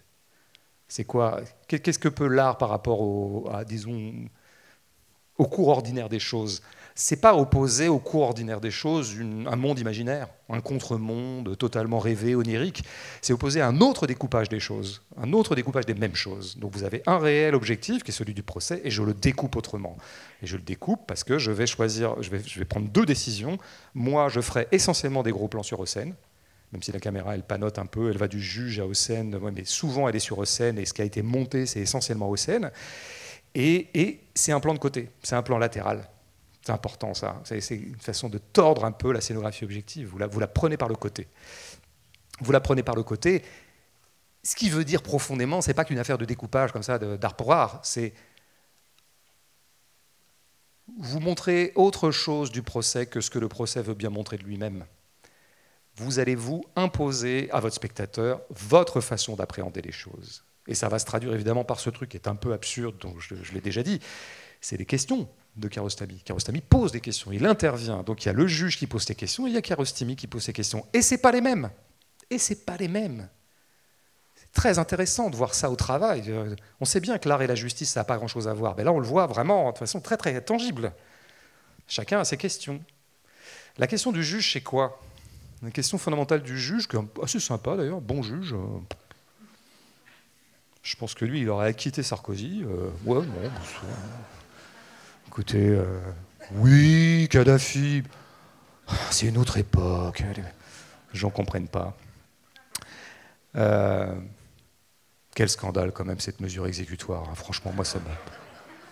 Oh, franchement, voilà, quelle injustice. Ça me fait mal. Rien y penser, je suis... La question du juge, c'est quoi? Bon, de fait, assez libéral, toute plaisanterie mise à part. C'est... Est-ce que Hossein reconnaît qu'il s'est fait passer pour un cinéaste, qu'il n'est pas, pour quelqu'un qui ne n'est pas? La réponse est oui. Hossein le reconnaît très volontiers, il ne nie absolument pas. Et donc le juge n'a plus qu'une seule question qui est pratiquement une question pour lui-même. C'est pour ça qu'il ne pose pas beaucoup de questions, parce que pour lui l'affaire elle est déjà faite. C'est est-ce que je le condamne ou pas? Donc la question du juge, on la connaît bien, la question de la justice, c'est une question morale, c'est une question morale sociale. Dans quelle mesure cette personne s'est mal comportée ou bien comportée? Dans quelle mesure est-ce qu'elle fait offense à la société ou pas, quoi. Bon. Question de juge, bon. La question de la famille, qui interviennent beaucoup, qui sont les plaignants, alors elle est d'un autre ordre. C'est, ils ont le soupçon, et ils essaient de faire valoir leur hypothèse, que Hossein a fait ça pour voler. Alors ça, c'est du bourgeois centrisme génial, quoi. C'est-à-dire que les bourgeois, qui sont quand même constitués autour de la propriété, c'est quand même ça qui fait le bourgeois, c'est la propriété, eh bien oui, un bourgeois ne peut pas envisager une seule seconde qu'on rentre dans sa propriété pour y faire autre chose que de le voler. C'est du bourgeois-centrisme, quoi. Comme il y a du masculocentrisme ou de l'européocentrisme, il y a du bourgeois-centrisme. Et donc pour eux, de toute évidence, ce monsieur s'est fait passer pour un cinéaste pour les voler à terme. D'ailleurs, il aurait pris un peu d'argent. Bon, voilà, de fait, il y a des petits éléments comme ça. Et donc, si par exemple, Hossein, à un moment, les a emmenés au cinéma pour aller voir un film de lui, Le cycliste de Mac Malbaf, c'était parce que, comme ça, la maison serait vide et que des complices pourraient donc les cambrioler. Ça, c'est la thèse de la famille qui sera invalidée. Mais c'est leur question à eux, qui est la question morale, morale de condamnation, voilà. La question de Kiarostami, elle n'est pas morale. C'est pas ça son problème. Le problème de Kiarostami, c'est pas est-ce que c'est bien ou est-ce que c'est mal. La question qui n'est pas celle de l'art. La question, c'est qu'est-ce qui s'est passé? C'est quoi en fait ce truc? Et donc immédiatement, la question, c'est puisque moi, Kiarostami, je sens bien, parce que j'ai du pif et j'ai de l'empathie pour toi, je vois bien que tu ne voulais pas voler. Et quand tu les as emmenés au cinéma, c'était pas pour que la maison soit vide et que tes copains puissent la dévaliser et la cambrioler. Pas du tout. Mais alors, pourquoi tu as fait ça? Pourquoi tu t'es fait passer pour quelqu'un d'autre? Quel genre de personne es-tu? Comme il le demande d'ailleurs aux flics avant. Quel genre d'homme est-il? Qu'est-ce que tu as fait? Voilà, c'est juste ça que veut demander Kiarostami. C'est pas du tout la même question. Donc là, vous avez un même espace, mais vous avez deux espaces, en fait. Deux espaces totalement hermétiques l'un à l'autre. Ils ne sont pas dans le même monde. Il y a le monde de Kiarostami, plan de côté, puis le monde de la justice qui fait son travail. C'est là d'ailleurs, il se dissocie définitivement du journaliste, parce que le journaliste, depuis le début, est du côté des flics. Hein. C'est-à-dire, on l'a vu, le premier plan, il était encadré par des flics, il emmène des flics dans le taxi, le chauffeur de taxi il dit « Ah, ben j'ai cru que vous étiez flic ». Et puis là, qu'est-ce qu'il fait au procès? Il en remet une couche. Il réaccable Hossein en disant « Oui, oui, non, mais j'ai enquêté, moi j'ai eu pas mal de témoignages de gens qui m'ont dit qu'en fait, quelqu'un s'était déjà fait passer pour cinéaste, et c'est sans doute lui. » Bon, le type veut, vraiment, lui, il est dans la morale. Donc définitivement, journaliste et Kiarostami, pas du tout le même combat. Mais donc la question de Kiarostami, c'est qui es-tu, Hossein? Et c'est ça que nous allons apprendre dans la deuxième partie du film, dans le procès. Et grâce à Kiarostami, nous allons comprendre Hossein, dans son propre rôle. Nous allons comprendre une première chose, c'est que pourquoi s'est-il fait passer pour Mac Malbaf? Pour se faire passer pour Mac Malbaf. Nous allons comprendre un truc fondamental chez lui, c'est que chez lui, le cinéma est une fin en soi. Le cinéma n'est pas un moyen, c'est une fin en soi. Il est fou de cinéma. Il est fou de Mac Malbaf, il est fou d'un film, notamment Le Cycliste, qui effectivement a été un succès. Un film un peu à la, je veux dire, oui, un petit peu dans un registre un peu néo-réaliste italien, De Sica, tout ça, Voleur de bicyclette, Le Cycliste, où il y avait des ponts. Donc film social, on pourrait dire. Il est fou de ça, pour de vrai, quoi. C'est au nom de ça qu'il a menti, qu'il s'est fait passer pour Mac Malbaf. Il n'y avait pas d'intention. Il a fait ce qu'il a fait, et il l'a fait pour le faire. Et donc on découvre l'intensité de son rapport au cinéma, qui est folle, quoi. Qui est folle, qui est un truc qui dépasse un peu l'entendement, quoi. Oui, il y a un truc... il est habité, vraiment. Il y revient tout le temps. au point que c'est presque dans la continuité qu'il s'est fait passer pour Mac Malbaf, quoi. Alors, ce qu'on voit un peu à ce moment-là, et notamment dans les gros plans, et pour ça il nous fallait des close-up, c'est qu'il a un petit grain, Hossein. Il a un petit grain, il a un petit grain de folie. Il est bizarre, il est pas séducteur d'ailleurs du tout. On sent que il est habité par quelque chose, quoi. Il y a un truc un peu pété chez lui. D'ailleurs, il fallait être un peu fou pour se lancer dans ce bordel, quoi, qui était voué à l'échec, voué à l'échec. Ah, c'est ça qu'on découvre, ça, c'est nous découvrons. Alors le fameux truc de Deleuze, hein, le point de folie, quoi, le point de folie. Mais c'est quoi le point de folie pour Deleuze? C'est ce qui fait qu'une personne ne ressemble à aucune autre. Ce qui intéresse Kiarostami par-dessus tout, dans tout son cinéma, c'est les gens, c'est les personnages, c'est la chair, c'est les gens, quoi. C'est pas les histoires, c'est les gens. Et ce qui l'intéresse, c'est de saisir la singularité de toutes les personnes qui apparaissent dans son cinéma. Et la singularité, bah, c'est ça, c'est repérer qu'Hossein ne ressemble à personne. Et à la fin du film, j'espère que ça vous a fait cet effet-là. On se dit, on a rencontré quelqu'un quand même là. On a rencontré un sacré numéro, un sacré morceau, un sacré bonhomme, quoi. Moi, j'ai jamais oublié. Hein. Je l'ai vu donc 92 à la télé. Après, je l'ai revu au cinéma 10 ans plus tard, mais tous les 10 ans, je n'ai jamais oublié Hossein, quoi. Et à chaque fois que je le revois, ouais, il est là, il est gravé, quoi. Parce que, bah oui, Kiarostami, l'a gravé aussi. Alors, il y a quand même ce qui est beau dans cette affaire, c'est que le film est très social, mais il est social à sa manière. Il est social à la Kiarostami. Kiarostami n'est pas un cinéaste directement social, comme le peut être davantage Panahi. Mais le social finit toujours par se déposer dans ses films. Donc vous commencez par une histoire d'escroquerie, en tout cas de type qui se fait passer pour un autre, puis en fait on s'aperçoit que c'est une affaire éminemment sociale. Et c'est évidemment une affaire de rapport de classe. Parce que, je veux dire, la façon dont Hossein parle du cinéma est indissociable de la question sociale tout le temps. Il dit, le cinéma, je l'aime et j'aime Mac Malbaf et le cyclisme parce qu'il sait recueillir la souffrance des gens. J'ai vu ma propre souffrance sociale, parce que c'est un pauvre. Et il a eu bien des misères dans sa vie, on le comprend. Hein. Il a été quitté par sa femme parce qu'il n'a plus de boulot. Enfin, c'est un peu lourd. Bah oui, c'est ça en fait qui l'accroche dans le cinéma. C'est pas un truc un peu d'esthète non plus. Hein.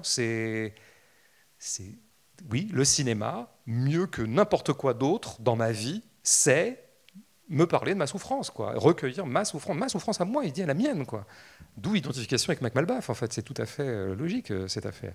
Donc il y a un truc. Et puis évidemment, le truc qui est très social aussi, c'est qu'on comprend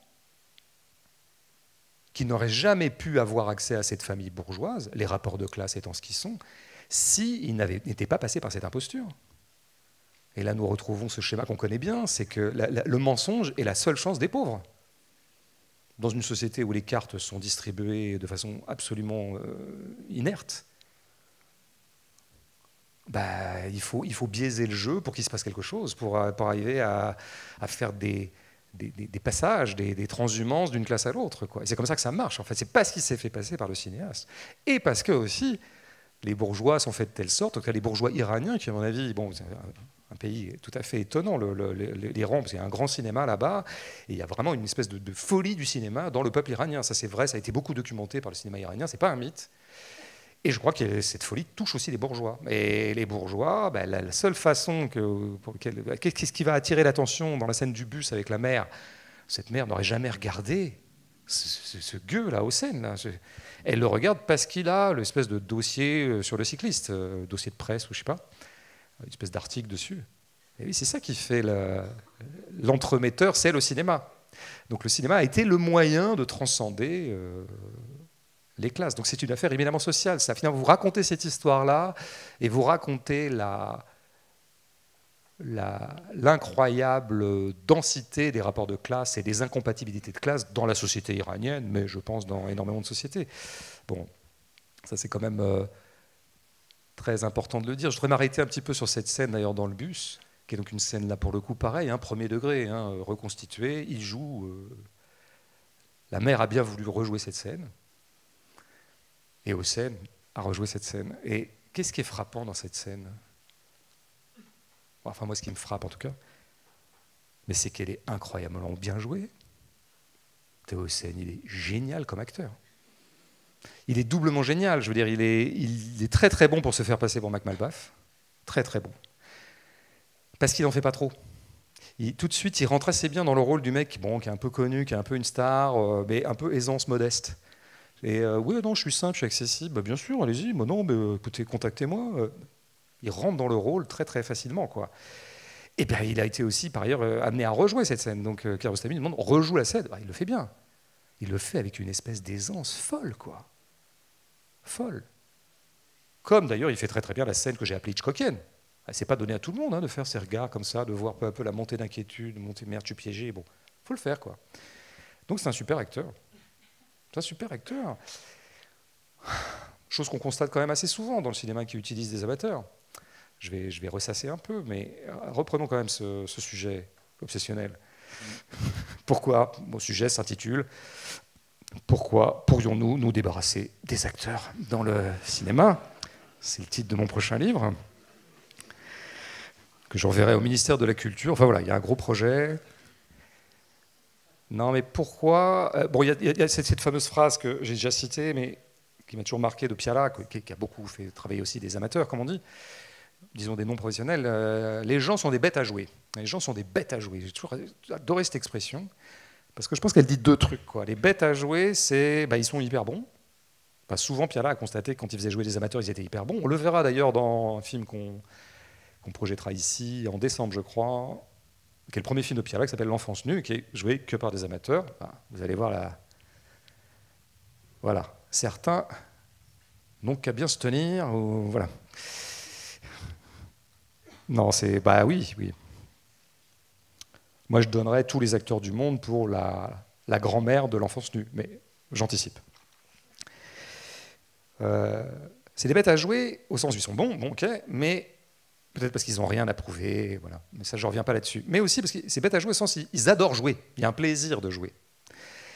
Et Hossein est complètement partie prenante de ça. Il lui est arrivé ce truc qui est quand même un peu une déconvenue, en même temps c'était pas mal, et il a adoré le rejouer. Et on sent que dans cette scène, il prend du plaisir à rejouer. Et d'ailleurs, quand il a fait cette escroquerie, les 2-3 jours qu'ont duré un peu la fraude, c'est pas une escroquerie, disons plutôt une usurpation, il le dit lui-même. À un moment, il savait bien qu'il était pris, mais quand même, il y retournait.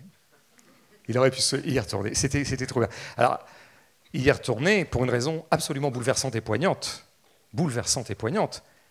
À savoir que, pour la première fois, on le regardait différemment. Lui qui est humilié socialement, lui qu'on regarde toujours de haut, lui qui est un peu comme ça, le bas de gamme, le bas de gamme de la société, les bas-fonds de la société, là, d'un seul coup, à travers ce rôle, on le considérait. Et donc, évidemment, il y prend goût. Et c'est pour ça qu'il voulait retourner aussi, c'est pour avoir cette espèce de moment de célébrité, d'une certaine manière, de célébrité sociale. Voilà. Mais aussi parce que le plaisir à jouer, alors avec ce truc qui est extraordinaire, il les emmène donc au cinéma, ça c'est du raffinement, quoi. C'est vraiment le type, il en fait trop, il en fait trop. Mais c'est comme les grands voleurs, ils font toujours le cambriolage de trop, quoi. Là, le coup du... Ouais, il les emmène au cinéma, et avec ce truc assez génial, mais tellement tarabiscoté, que j'ai déjà mal à la tête rien que de l'exposer. Il les emmène au cinéma, mais lui, il dit qu'il va y aller en taxi parce qu'il ne va pas rentrer par le même lieu qu'eux, parce qu'il ne veut pas être reconnu, parce que parfois c'est quand même un peu dur. Partout où on va, on est reconnu comme Mac Malbaf, et c'est compliqué d'être Mac Malbaf, quoi, parce que j'aimerais bien être un peu tranquille. Bon, dans le même temps où le mec fait tous les efforts pour être identifié comme Mac Malbaf, là, il nous invente une espèce de ruse qui fera qu'en fait, il ne sera pas identifié comme tel. C'est raffiné, hein. Mais on sent que, ben oui, il a fait durer, quoi. Il a fait durer, et c'est ce plaisir à jouer qui en fait un bon acteur aussi. Il y a une espèce d'appétit de jouer des choses. Je pense que pour bien jouer, il faut aussi aimer jouer. C'est important. Après, l'autre raison pour laquelle il est très bon, je pense qu'il faut s'arrêter 2 minutes sur l'expression assez troublante quand on la regarde un peu, qui est les gens dans leur propre rôle. C'est ce qui est écrit au générique, hein. Dans leur propre rôle. C'est l'expression d'usage, effectivement, quand on fait jouer, c'est assez rare dans le cinéma, on fait jouer à des gens leur propre rôle. C'est arrivé. C'est notamment arrivé dans ce film que je suis très content de pouvoir mentionner là juste pendant 23 secondes, qui est 15h17 de Clint Eastwood, le film le plus sous-estimé de l'histoire du cinéma. C'est un film génial, voilà. Et Je vous invite à le regarder. Ou Eastwood, comme il fait jamais d'ailleurs, il n'est pas de cette tradition-là, Eastwood, a demandé aux gens qui avaient été partie prenante de ce qui s'est passé dans le Thalys, où un terroriste a voulu zigouiller tout le monde, et il a été neutralisé par trois jeunes Américains. Et Eastwood, racontant cette histoire, fait jouer le truc par les trois Américains en question. Vous voyez ce film, c'est... Bon, voilà, c'est fort. Ça a l'air de rien, mais c'est très fort. Bon, bref, dans leur propre rôle, ben, ça veut dire qu'en fait, on utilise le mot rôle quand même, comme si, en fait, toujours déjà, dans la vraie vie, c'est toujours un rôle qu'on joue. Il n'y a pas de point un peu zéro d'authenticité. Et notamment dans le monde social, nous jouons tous des rôles sociaux. Jouer dans leur propre rôle, ça veut dire que les bourgeois vont jouer des bourgeois. Ben oui, c'est leur rôle social est d'être bourgeois, et c'est un rôle construit. Il n'y a pas d'essence bourgeoise, c'est un rôle construit. Et il se trouve qu'Ossède est tombé du côté des pauvres. Donc son rôle social, qui finit par intérioriser comme une nature, c'est d'être pauvre. Mais tout ça, comme c'est des rôles, ben c'est facile à rejouer, puisque c'est des rôles. Puisque tous les jours, nous jouons des rôles sociaux. Nous sommes tous des acteurs sociaux. Dans la vie sociale, nous n'arrêtons pas de jouer. Et donc, c'est pas si difficile de demander à des gens de continuer à faire ce qu'ils font tous les jours, à savoir de jouer. Bon, c'est un autre aspect de la puissance des amateurs au cinéma. Alors que les acteurs se mettent, eux, tellement d'autres trucs en tête qu'ils finissent par se compliquer la vie et faire des trucs totalement artificiels. Les acteurs, en général, évidemment, il y en a des biens. Pas beaucoup, mais il y en a des biens. Benicio del Toro, dans le dernier, et Paul Thomas Anderson. Voilà un acteur. Contrairement à l'autre, là, qui est dans le même film, je comprends que c'est qui ce monsieur qui s'agite tout le temps, là. Non, il y a une troisième raison, enfin, une raison plus puissante et plus propre à ce film-là, plutôt que d'ergoter sur la théorie, pour lequel Hossein est fort. Hossein est très très bon comme acteur. C'est parce qu'en fait, il est absolument vrai. C'est quelqu'un qui est vrai. Je ne sais pas ce que ça veut dire. En fait, si vous me demandiez dans la vie, est-ce que je trouve qu'il y a des gens vrais et des gens moins vrais, j'aurais honte de dire des trucs pareils. Mais ce que je sais, c'est que dans le temps où je vois Close-Up, je me dis, il y a des gens vrais, quoi. Hossein, c'est quelqu'un de vrai. Tout ce qu'il fait est vrai, tout ce qu'il fait est absolument sincère. Et en fait, pourquoi est-ce qu'il joue tellement bien Mac Malbaf? C'est parce que pour lui, c'est pas du jeu. Il est Mac Malbaf.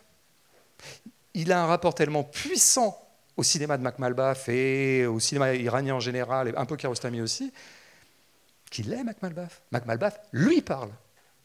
Il comprend intimement Mac Malbaf. Il l'est. Donc quand il a eu à le jouer, c'était plus du jeu. C'est pour ça. Il y a une espèce de puissance de vérité qui est exceptionnelle de ce personnage. C'est pour ça que la question de savoir si les acteurs sont bons ou pas bons, c'est prendre pas les bonnes expressions.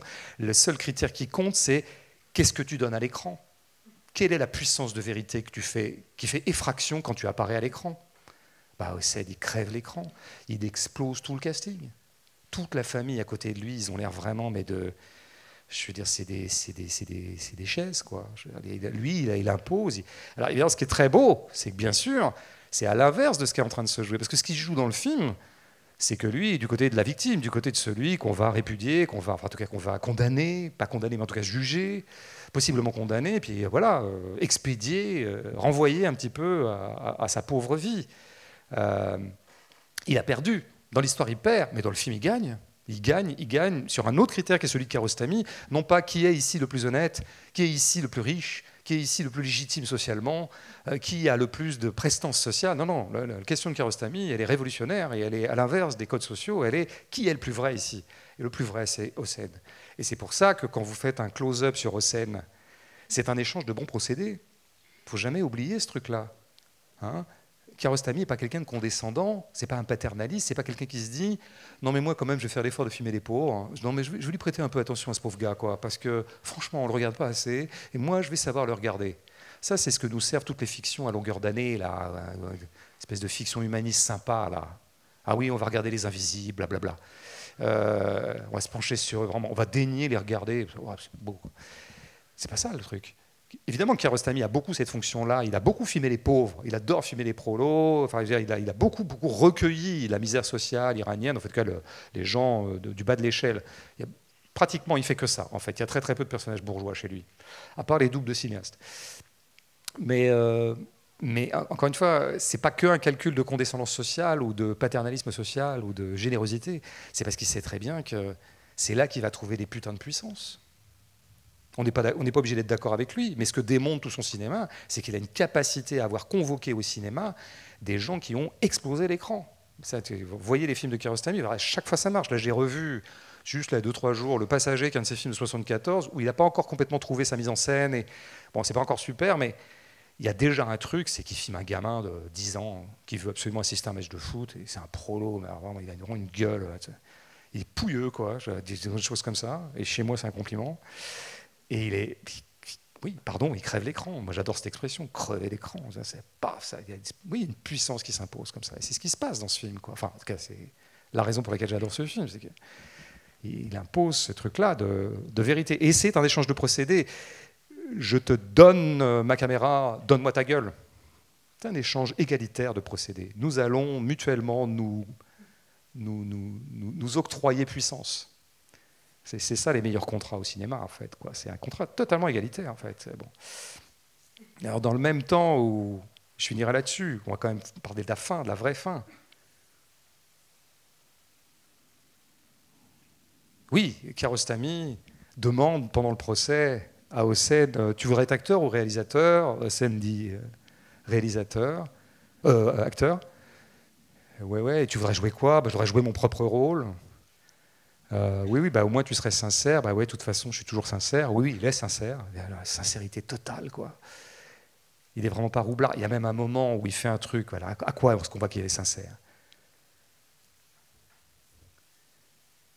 Il ne connaît pas le faux, ce monsieur. Il ne connaît pas la manipulation. C'est pas son truc. Ce qui est marrant pour un film où précisément il est tout de suite casté comme un manipulateur. Bon. Mais en fait, il est tout le contraire.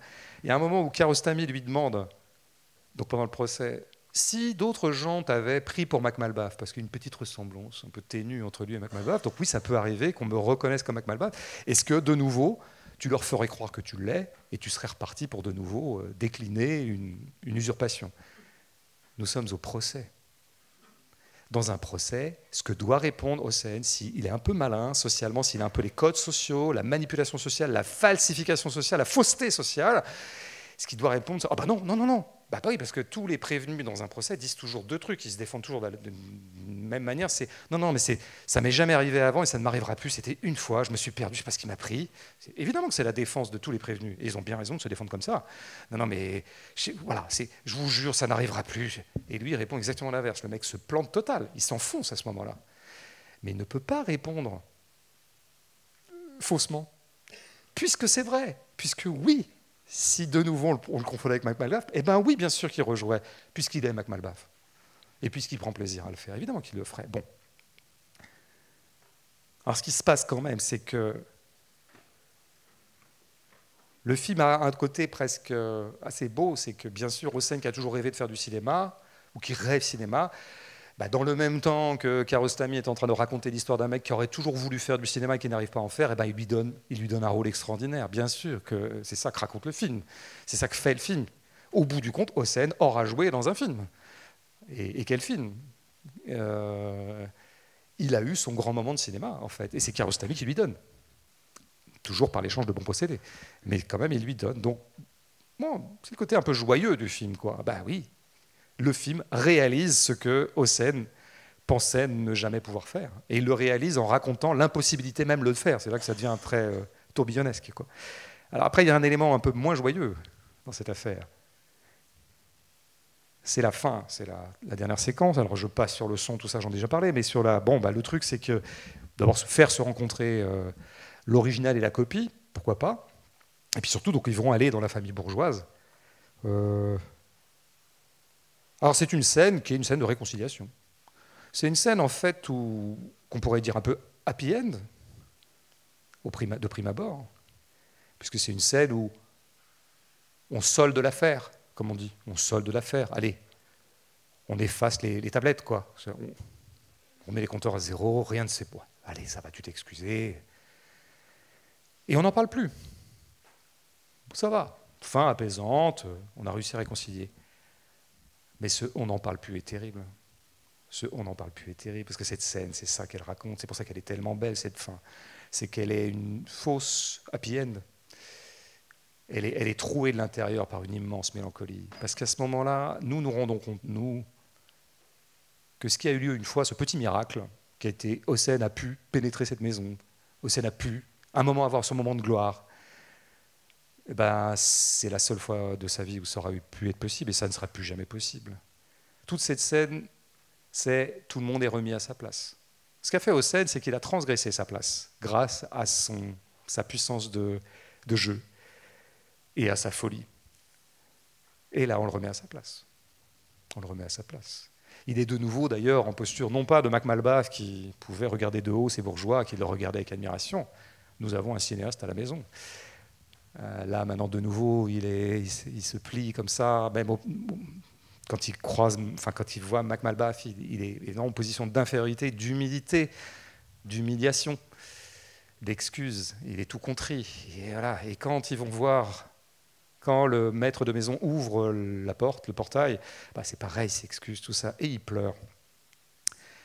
Et quand ces pleurs m'ont toujours paru vertigineux et très émouvants. Là, il se trouve que j'ai pensé, en revoyant le film, à quelque chose à quoi je n'aurais pas pu penser en 1992, ni en 2002, ni en 2012. Je vois le film tous les 10 ans, c'est un rituel. J'ai pensé aux larmes d'Anora. Vous avez sans doute vu Anora, Palme d'Or l'an dernier, Sean Baker, grand film.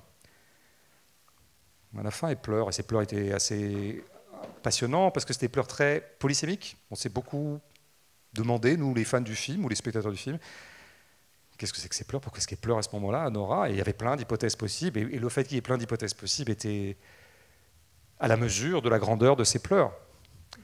Et les pleurs d'Hossein, pour moi, ils ont un point commun avec ceux d'Anora. C'est que c'est des pleurs de « je m'excuse, ah là là, j'ai mal fait, je suis tellement contrit que j'en pleure », mais c'est aussi, il se rend compte à ce moment-là, en revenant sur les lieux, que ce qui a eu lieu n'aura plus lieu.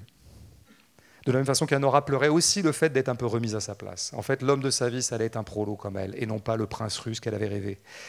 Il est remis à sa place. Hossein pleure aussi parce qu'il sait que c'est fini. Voilà. C'est à ce moment où il revient sur la maison qu'il dit « bah oui, il n'arrivera plus à entrer dans cette maison dans la même position qu'il a été, qu'il est. » C'est ces larmes-là qui, à mon avis, c'est ça qu'on peut entendre aussi dans ses pleurs. J'interprète, mais ma foi, je ne fais pas autre chose ce soir. Bon, alors quand même, il y a un truc qui se passe à la toute fin, c'est que cette scène qui est quand même en fait totalement désespérante et désespérée, tout le monde rentre à la maison, quoi. Kiarostami décide de tordre la scène. Et il le fait avec ses moyens à lui, les moyens primitifs du cinéma, ou plutôt les moyens rudimentaires du cinéma, élémentaires. Le changement d'axe, la focale, c'est tout. Qu'est-ce qu'il fait? Très brutalement, et presque en interrompant la scène, nous on pensait qu'on allait, en fait, la scène commençait, on va rentrer dans la maison, il y aura la femme, il y a la mère avec qui on va remettre la rose, enfin la fleur. Ah non, mais on ne rentre pas en fait. Kiarostami interrompt cette scène. Il dit non, moi je ne vais pas faire ça. Moi, la réconciliation là, qui pue, la réconciliation amère, où il va y avoir de la condescendance, où les bourgeois vont faire un peu les grands princes, genre oui, Hossein, on te pardonne. Non, moi je ne vais pas faire ça. Donc déjà, j'interromps la scène. Première décision. Deuxième décision, je change de point de vue. Paf, on saute totalement, on n'a plus la maison qui nous montrait que l'impossibilité d'y entrer, en quelque sorte, on reprenait l'opacité de départ. J'absente la maison par un saut de point de vue, et on passe maintenant de l'autre côté, et on a Hossein à l'écran. Troisième décision, Hossein est tout seul à l'écran, c'est de nouveau une sorte de close-up. Quatrième décision, ça sera l'image arrêtée, et ça sera la fin du film. Décision totale de Kiarostami de contrevenir au sort, et alors que nous avions une scène où Hossein était remis à sa place, remis au bas de l'échelle, ces opérations filmiques très simples de Kiarostami et très radicales et très fermes le consacrent. C'est lui le roi. C'est lui le roi du film. C'est un choix. Toi, tu es mon prince à moi. Moi, je t'ai élu. C'est toi le seigneur. Voilà. Et avec ces petits détails, génial, le cinéma de Kiarostami est rempli de détails géniaux. C'est qu'il tient donc cette fleur ou plante qui est destinée, on suppose, à la maîtresse de maison, je pense, ou peut-être au maître de maison, je ne sais pas. Mais à ce moment-là, Kiarostami fait une décision très simple, c'est que la fleur, elle ne sera pas pour la maîtresse de maison, elle sera pour lui. Il sera dans le dernier plan avec une fleur, et la fleur, elle est pour lui, bien sûr. Kiarostami offre cette fleur à Hossein pour le remercier de lui avoir donné sa puissance et sa beauté. C'est-à-dire qu'à ce moment-là, par cette seule opération, on peut dire que Kiarostami sanctifie Hossein. C'est un saint. Voilà, c'est ma décision de le dire, c'est un saint. Merci.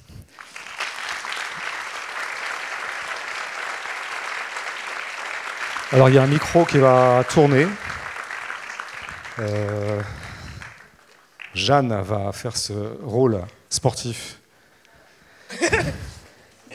Attends, on attend peut-être que ça parte un peu. Je crois qu'on ne va pas avoir beaucoup de temps parce que ça fait déjà 3 heures qu'ils sont dans la salle, donc on va faire un peu succinct. On prendra le temps qu'on veut, madame, parce que c'est Très comme bien. ça. Si on doit se coucher à 2 heures, on se couchera. Non, mais on va prendre une bonne Je sais pas s'ils demi-heure. sont d'accord, mais on y va. Alors, vas-y, comme ça lancera les hostilités. Bonsoir. Je suis un peu vexé parce que la première fois que j'ai vu le film, je me suis dit c'est un film sur le cinéma. Ouais. C'est à toi que je m'adressais tout à l'heure. En tout cas, le pouvoir social du cinéma, parce qu'en fait, je trouve ça fou à quel point, à chaque fois qu'un personnage prononce la phrase « je suis réalisateur », ça lui ouvre toutes les portes, en fait. À la fois pour Hossein, mais à la fois pour Kiarostami. Et c'est pour ça que moi, je pense que les scènes du tribunal sont réelles, parce que, en fait, Kiarostami, il a accès à tout juste en disant « je suis un réalisateur ». Et surtout, le truc que je trouve le plus stupéfiant dans le film, il réussit à faire rejouer les scènes à la famille, alors que pour elle, c'est des scènes d'humiliation. Alors, en tant que ce sont des gens assez naïfs qui veulent croire en fait que c'est Mac Malbaf. Et pour poser une question, je me demandais qui peut être l'héritier de Kiarostami sur ça. Et en fait, j'ai déjà ma réponse et je voulais te lancer sur ça, mais pour moi, c'est Nathan Fielder qui rejoue beaucoup ce truc de le pouvoir du cinéma qui fait faire n'importe quoi aux gens, en fait.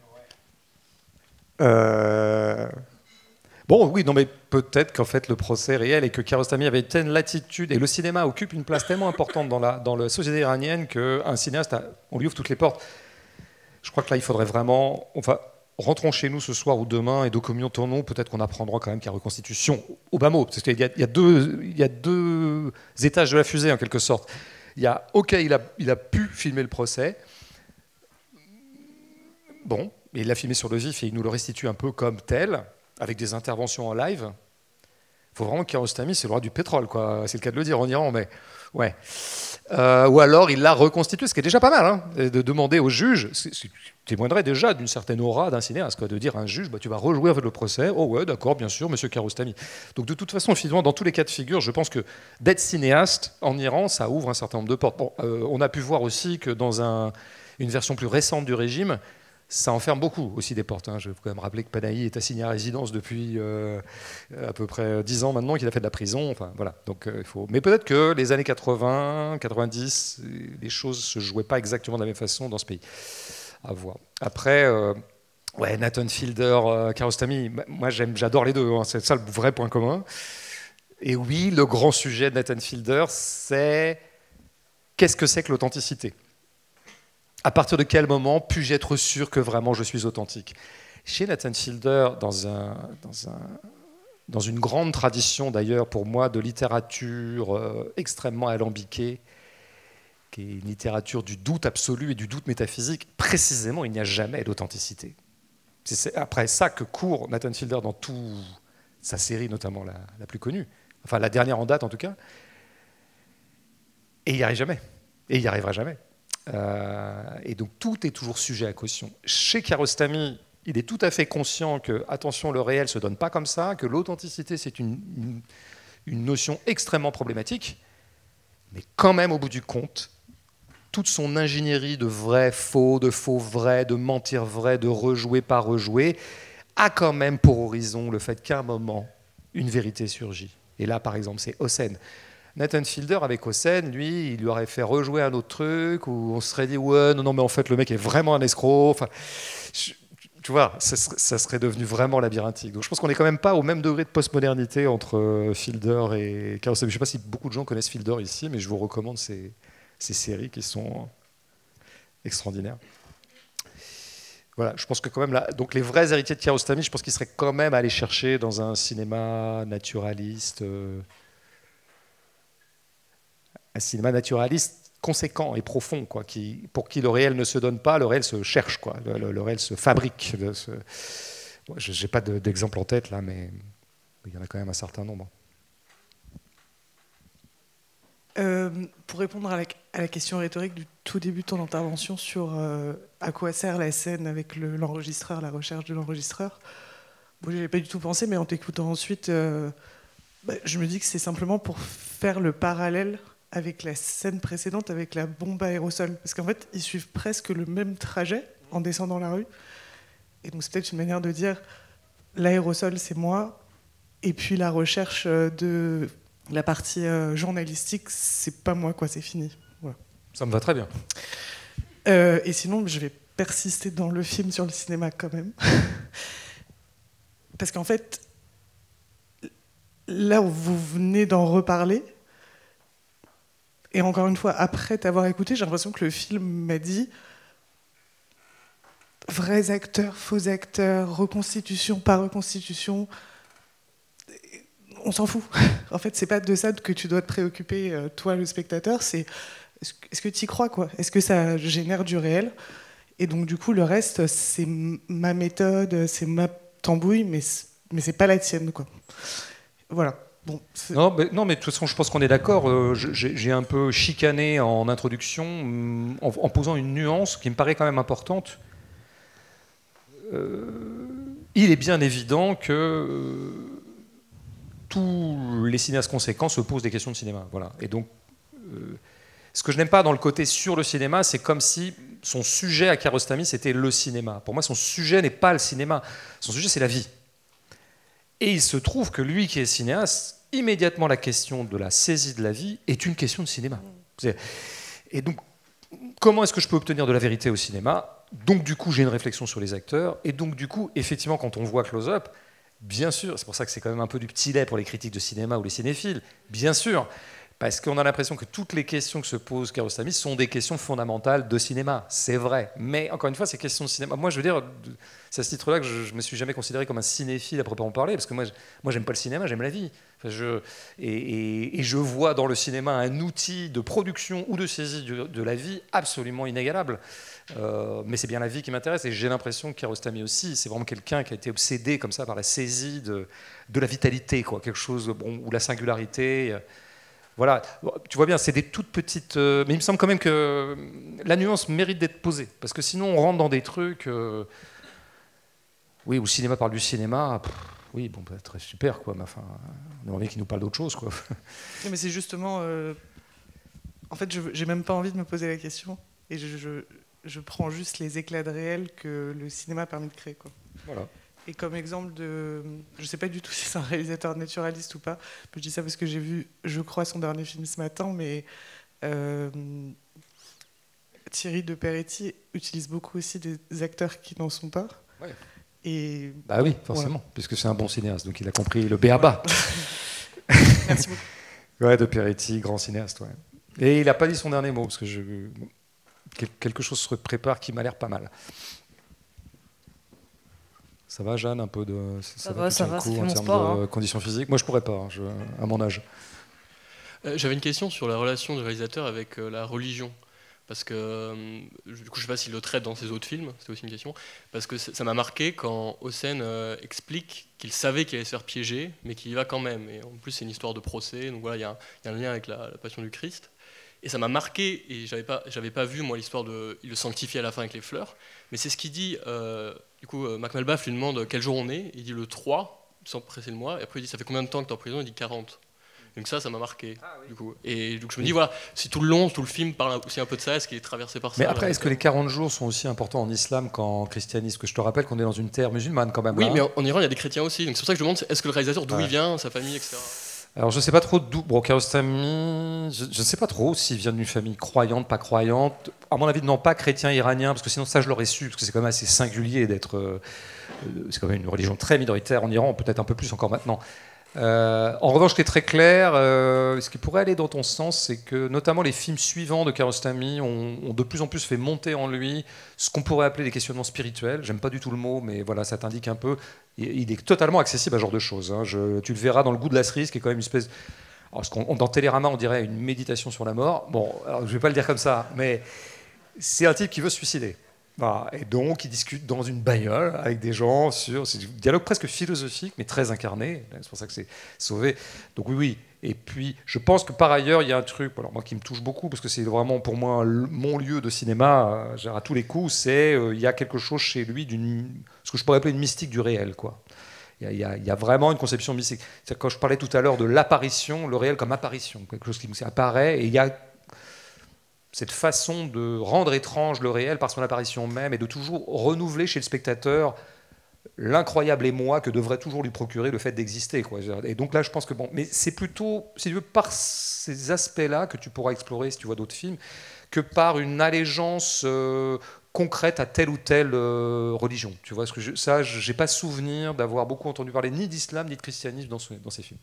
Je peux pas t'en dire plus, mais peut-être que des infos me manquent. Hein. Je suis pas un érudit sur Kiarostami.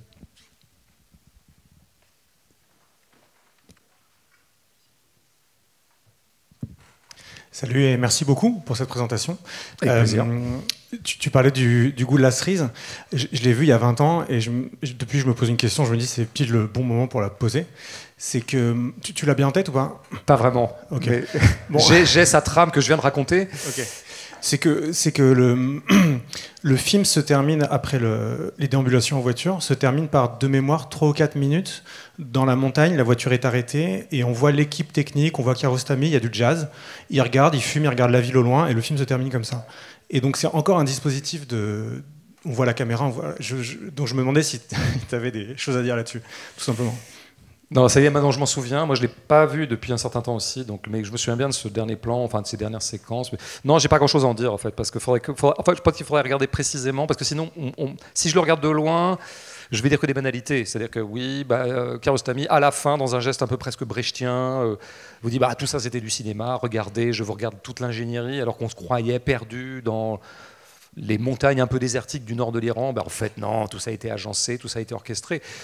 Moi, je le mettrais sur le compte de ce que j'ai essayé un peu de dire là en début d'intervention, à savoir Kiarostami est tout à fait conscient du fait que le cinéma est de toute façon fondamentalement artificiel et manipulateur. Vraiment, et donc je pense que dès qu'il peut le signifier à son spectateur, il le fait. Je préfère la façon dont il le fait dans Close Up, plutôt que cette espèce de fin que j'aimais bien, hein, mais dans Au travers des oliviers, tu as à peu près le même genre de dispositif. Ils sont en train de tourner un film, et il y a un moment, il y a un plan, est-ce que c'est du cinéma? Bon, moi, les mises en abîme me font un peu... et je préfère la façon dont ça se joue dans Close Up, qui est plutôt d'instiller, tu vois, des micro-doutes que j'ai essayé un peu d'énumérer au début. Mais non, en fait, ça va pas. Ça peut pas. Je préfère ça, quoi, plutôt que la mise en abîme pure et juste. D'ailleurs, il y avait c'est pour ça que je vais revenir sur le cinéma, parce qu'une chose qui m'agaçait dans les années 90, quand beaucoup de gens se pâmaient, moi le premier, devant Kiarostami, c'est que ce qui revenait tout le temps, c'était ça.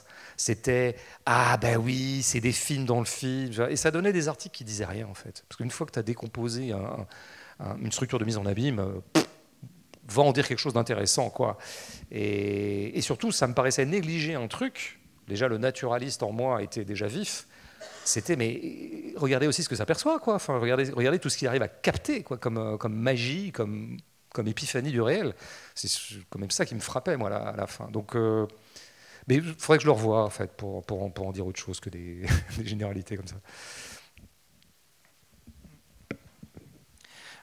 Dans ce film, donc Le goût de la cerise, il y a quelque chose. Donc on va parler du goût de la cerise ce soir? Non, bon, au moins c'est un Kiarostami. J'essaie de faire des parallèles avec. J'essaie de faire des parallèles avec Close Up, mais il y a vraiment quelque chose similaire à Close Up, qui est même similaire. Donc quand on parlait tout à l'heure de questions de foi, un peu comme à la fin dans Ordette, de cette question de tu crois au réel ou t'y crois pas. En fait, à la fin du film de Kiarostami, dans Le goût de la cerise, t'es quand même un peu comme avec Hossein, t'as quelque chose en toi, quelque chose qui te persuade qu'il va franchir le pas.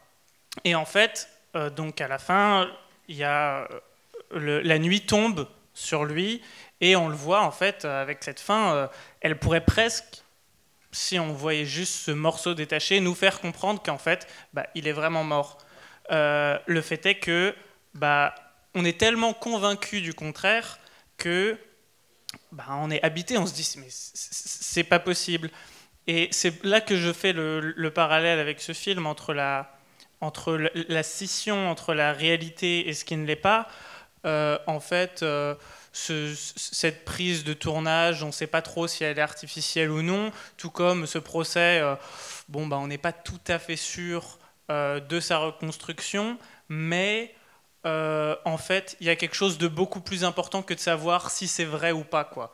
Et je trouve que c'est intéressant, notamment dans les questions de croyance. Alors, on n'est pas obligé de parler d'Ordette, mais il y a quelque chose qui, fondamentalement aussi chez Kiarostami, se base sur le fait de croire. Pas forcément de croire en Dieu, mais de croire, tout simplement. Et de croire en la vie, comme on en parle beaucoup.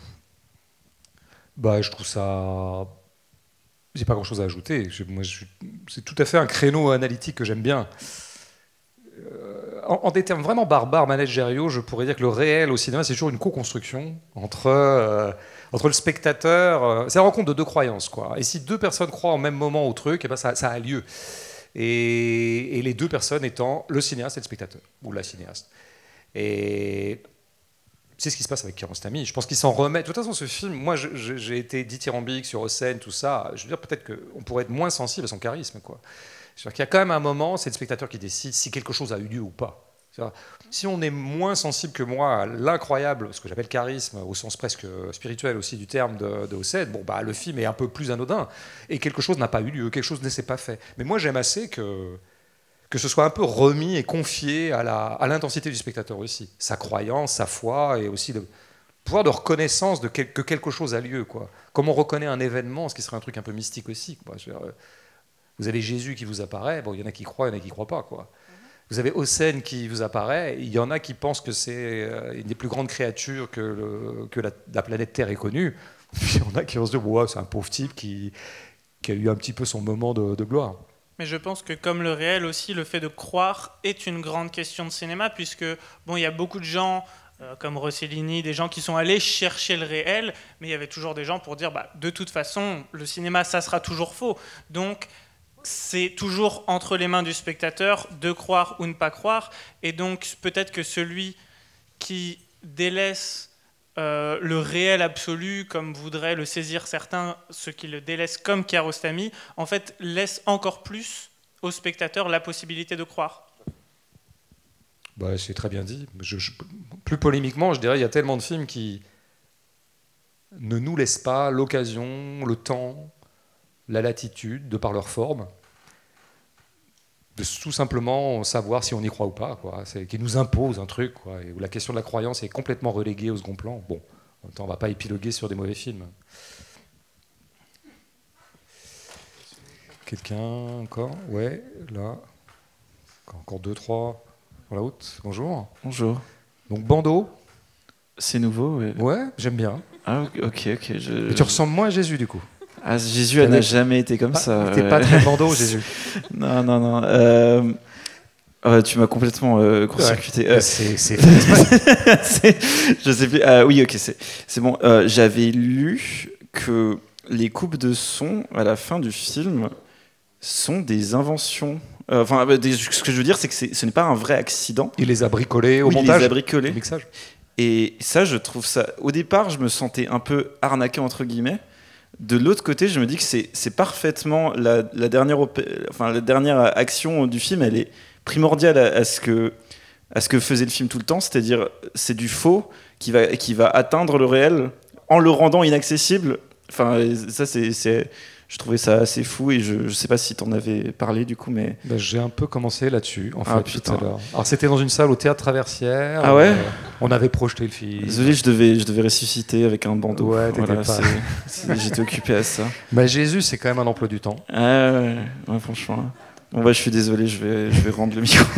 Non mais tu n'auras pas complètement parlé pour rien. Ok. Parce que non mais moi je savais pas ça, qu'il était établi qu'il avait traficoté. Oui, mais c'est ça que je voulais ajouter. Moi je maintenais le doute tout à l'heure. Je disais en tant que pur spectateur qui n'est pas renseigné sur la fabrication, on peut ressentir ça comme je soupçonnais que c'était peut-être une manipulation de Kiarostami, mais il était aussi possible que cet accident ait eu lieu. De toute façon, ce dont je peux être sûr, indépendamment de toute information que j'irai glaner en dehors, c'est qu'il l'a gardé au montage. Voilà. Et ce qui est déjà quelque chose, de garder un truc quand même qui peut être pénible d'ailleurs pour certains. C'est différent de garder et de créer. Tout à fait. C'est Voilà. pour ça que tu ajoutes une couche intéressante. Mais ce qui en dit long sur le fait que Kiarostami a plus d'un tour dans son sac. Il magouille bien. Hein. Oui, il magouille. Bien sûr, il magouille. Mais il est justifié dans sa magouille parce que sa magouille n'a qu'un horizon qui est le réel. De faire, advenir la vie. Comment tu sais? Je sais pas. J'ai une intuition divine. Bref.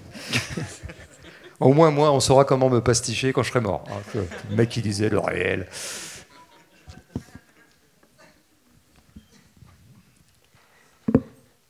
Bonsoir. Alors, je ne vais pas trop faire d'analyse, j'aurais pu rebondir sur pas mal de choses, mais en fait, j'ai plutôt envie de... Vu qu'on parle beaucoup de réel... Non, je trouve pas. Non.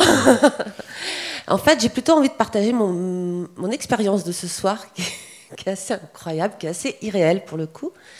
C'est que j'adore aller au cinéma et je me faisais une joie de venir voir Close Up et je me suis endormie à 15 reprises. Ah d'accord. Voilà.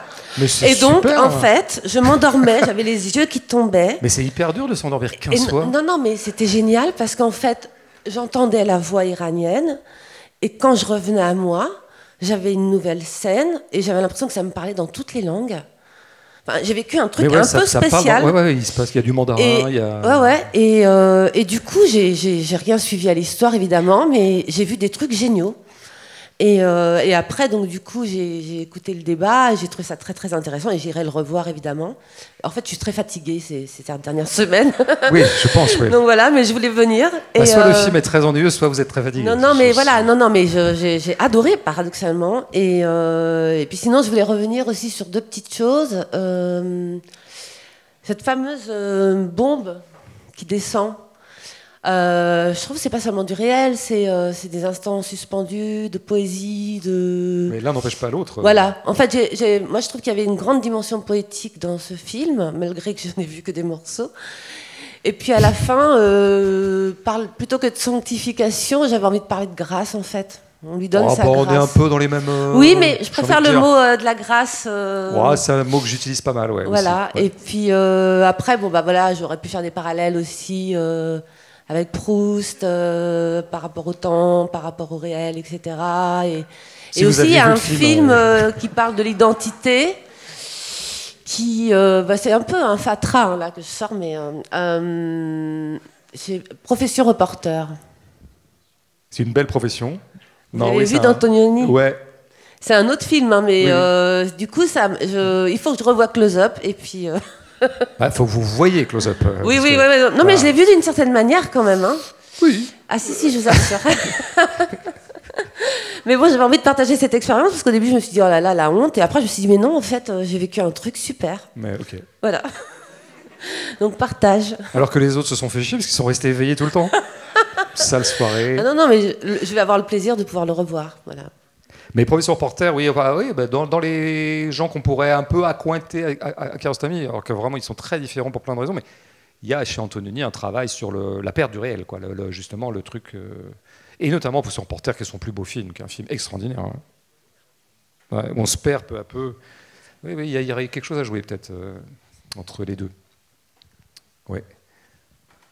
Ouais, moi j'avais une question sur la scène où les bourgeois retirent leur plainte, parce que c'est un revirement de dingue dans la scène du procès. Et je voulais savoir comment toi tu l'as analysé, parce qu'après ils disent quand même que ils retirent leur plainte, mais si tu restes, tu trouves un petit job derrière, que tu restes un peu à ta place. Mais comme c'est un revirement tout à fait fou pour des gens qui ont porté plainte, qui pensent à un cambriolage, qui sont des propriétaires, comme tu l'as dit.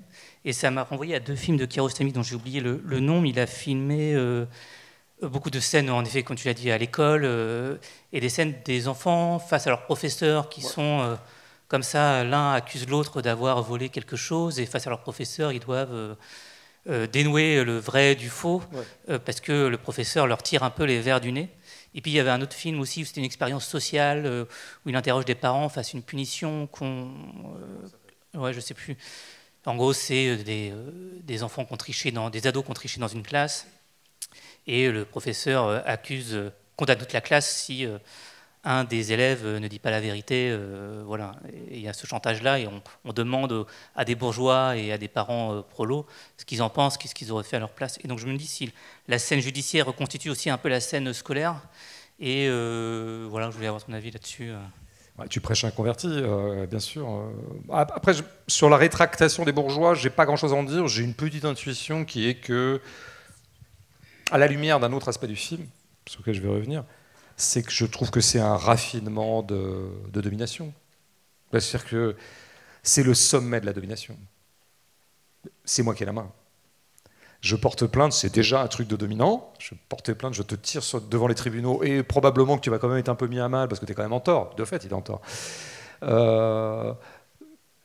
Et à la fin, gracieusement et en toute souveraineté paternaliste, je retire. C'est une prérogative de bourgeois aussi, ça. Peut-être que plus trivialement, ils se rendent compte que quand même c'est mort. Que ce qu'ils ont essayé de jouer dans le procès, à savoir non, mais ce type est un voleur en fait, ça tient pas.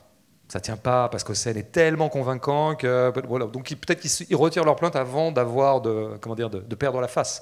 Parce qu'on a bien vu quand même qu'on a affaire à des gens qui aiment bien sauver la face. Et notamment il y a ce truc du père qui quand même vient nous dire que lui dès le début il avait compris.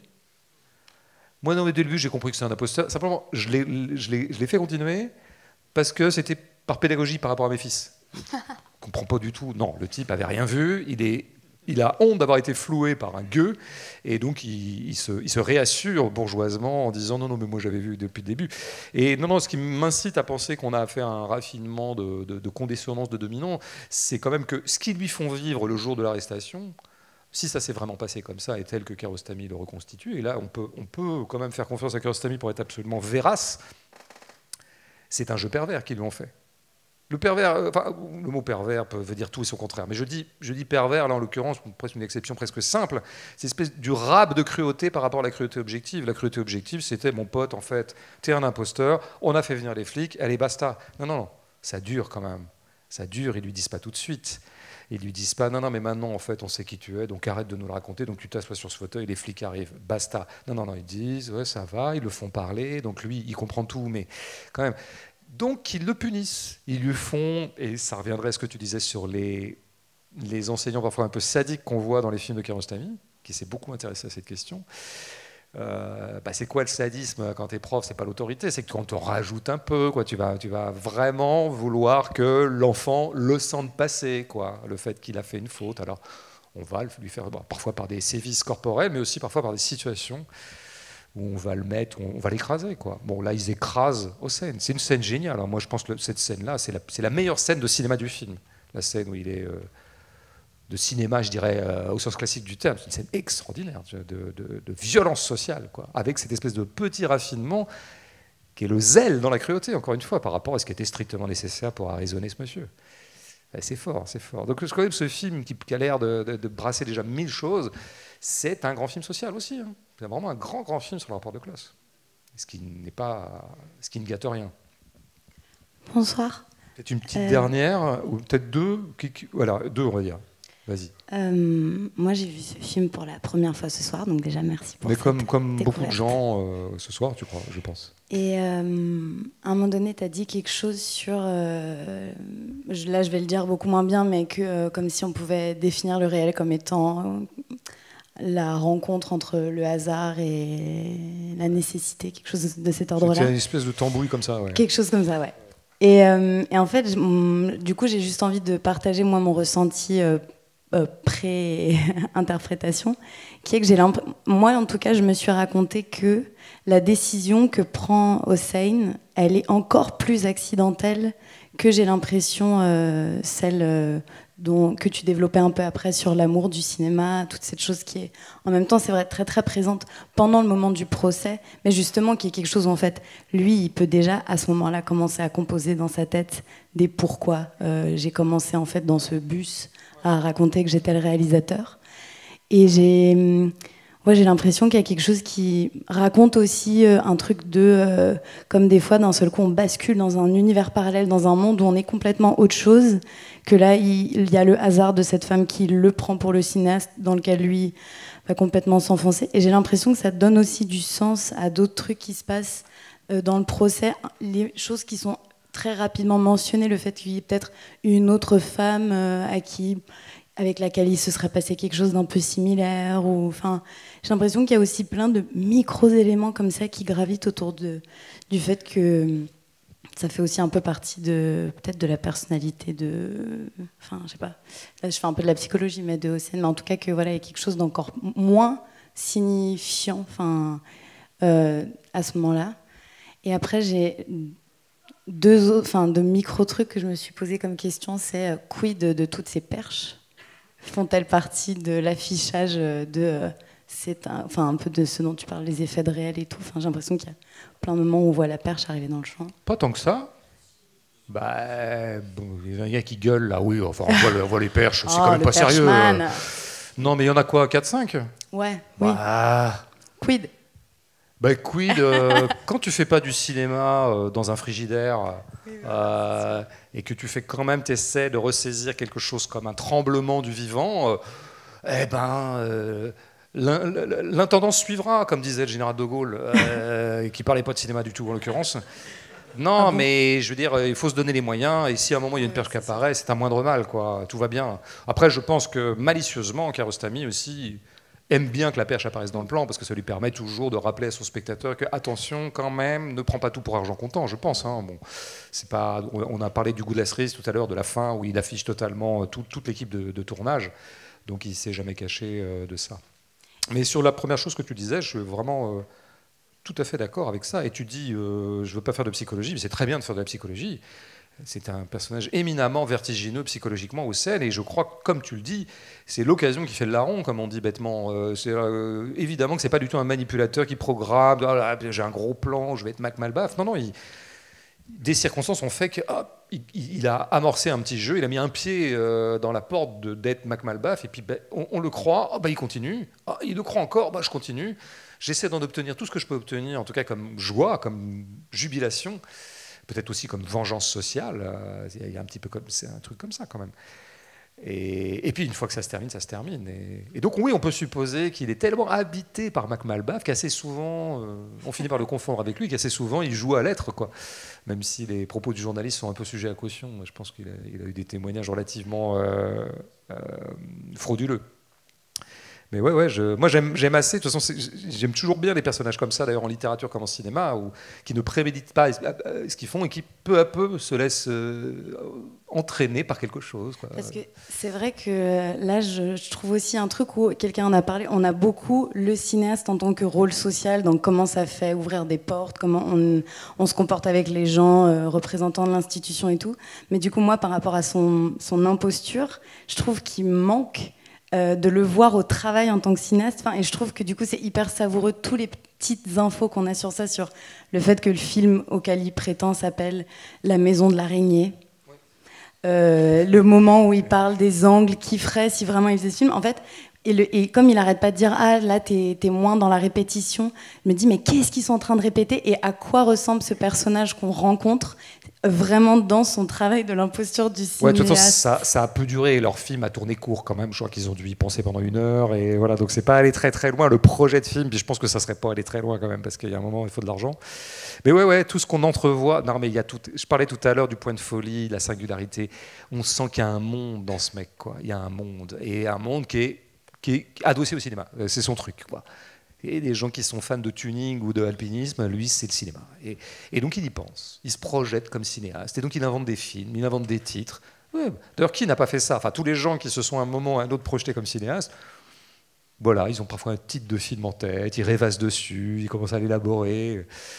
C'est génial d'ouvrir ce monde intérieur-là, quoi. Sur lequel on ne fait qu'entrouvrir une petite porte, d'ailleurs. C'est peut-être aussi pour ça que le personnage est tellement fascinant, c'est que le film ne l'épuise pas du tout. Finalement, il emporte son mystère, Hossein. Et c'est très bien qu'un personnage emporte son mystère, qu'on ne sache pas tout. Parce qu'une histoire plus réglo et plus straight, plus linéaire, elle serait possible avec Hossein. Il serait le personnage principal d'un film. On raconterait sa vie sociale, sa vie un peu comme ça, de déshérence, et sa passion du cinéma. Et puis, ça serait un peu le climax narratif. Il se fait passer pour Mac Malbaf, et il se retourne dans une famille bourgeoise, puis finalement il se fait coffrer, et ça se termine par le procès. Ce film serait tout à fait possible. C'est pas le film que Kiarostami a fait, parce que justement, je pense qu'il voulait tourner autour d'Hossein et le maintenir dans son dans son mystère. Un truc un peu inaccessible comme ça. Une petite dernière. Oui. Ouais, c'est par là-bas. Oui, je voulais revenir sur la question de la cruauté de la domination sociale, avec une question sur le rôle que Kiarostami donne au vrai Mac Malbaf. Parce que finalement, je trouve qu'il lui donne un peu un rôle de maître d'école vis-à-vis donc de Hossein. C'est lui qui l'emmène à Canossa, un peu dans la famille, pour s'excuser. Enfin bon, c'est lui aussi qui lui dit de ne pas prendre les fleurs jaunes. Donc c'est un peu la domination de celui qui maîtrise les codes bourgeois. Et finalement, alors que Kiarostami reste quand même un peu à l'extérieur de cette scène de réconciliation, lui il reste au loin. Donc j'imagine qu'il dit son copain. Je ne connaissais pas Mac Malbaf moi avant le film, mais je trouve qu'il lui donne quand même, il le met quand même plutôt du côté de la domination, du côté de la bourgeoisie. Et je me demandais, cette question m'est venue aussi en écoutant tout à l'heure, si finalement dans les larmes finales de Hossein, il n'y avait peut-être pas aussi la déception de voir que ce Mac Malbaf finalement à qui il s'est identifié, et celui qui... C'est un connard. Bah, un petit peu. C'était bien la peine. C'est celui qui l'emmène... Enfin, moi, à la place de Hossein, j'aurais détesté ce type qui m'emmène avec une espèce de condescendance. Enfin, voilà, voilà. Donc, ma question, c'est est-ce qu'il n'y a pas aussi une forme un peu peut-être de perversité de Kiarostami vis-à-vis de son copain, de le mettre dans ce rôle-là? Moi, je pense que tu touches un truc que je me suis dit, hein, que de fait, Mac Malbaf est objectivement dans la situation du côté de la bourgeoisie. C'est lui qui fait un peu l'entremetteur, mais c'est un peu ce qu'a raconté tout le film. C'est que précisément, la carte de visite d'un cinéaste permet de pénétrer une maison là où des empêchements sociaux ne le permettraient pas. Bon, après, peut-être pour revenir un peu à plat, moi j'imagine qu'Kiarostami voulait cette dernière scène, il demande à son pote Mac Malbaf de venir voir ce Hossein et de faire une scène avec lui, de transporter sur cette moto. Cette image est géniale quand même, voilà. Rien que pour cette image, je pense que ça suffisait. Et après, il a besoin de cette scène devant la maison, et Mac Malbaf, il a le rôle qu'il doit avoir, et que, compte tenu de l'importance des cinéastes en Iran et ailleurs, il est normal qu'il l'ait. Donc oui, je pense pas qu'il y ait de perversité de la part de Kiarostami. Mais je pense que ça croise, pour aller un peu dans ton sens, quelque chose qui est au travail dans le film et sur lequel d'ailleurs Hossein est contradictoire. Hossein dit deux choses contradictoires dans le procès. Il dit les cinéastes, c'est des bourgeois. Il le dit à un moment, c'est des gens qui sont au-dessus, voilà. Et à un autre moment, il dit moi, ce que j'aurais voulu démontrer en faisant un film où je serais Mac Malbaf, c'est que les cinéastes, au contraire, ils sont dans la vie, ils sont proches des pauvres, ils sont proches des gens. Eh ben, je pense qu'il y a toute l'ambiguïté et l'ambivalence de Kiarostami. Kiarostami est issu de la classe moyenne, petite bourgeoisie intellectuelle des rangs, sans surprise, qui alimente souvent les artistes, qui fournit les artistes beaucoup. Mais il y a toujours eu chez Kiarostami une haute conscience du fait que sa position de cinéaste le mettait en position bourgeoise et que lui, paradoxalement, son truc faisait du cinéma pour précisément recueillir la puissance des pauvres. Je le dis comme ça va trop vite, mais j'ai un peu déplié tout à l'heure. Et que c'est très bizarre comme ambivalence, c'est-à-dire qu'à la fois, je vais rendre hommage aux gens du bas de l'échelle, je vais vraiment les rendre à leur puissance, leur rendre justice dans ce sens-là, pas au sens justice, mais...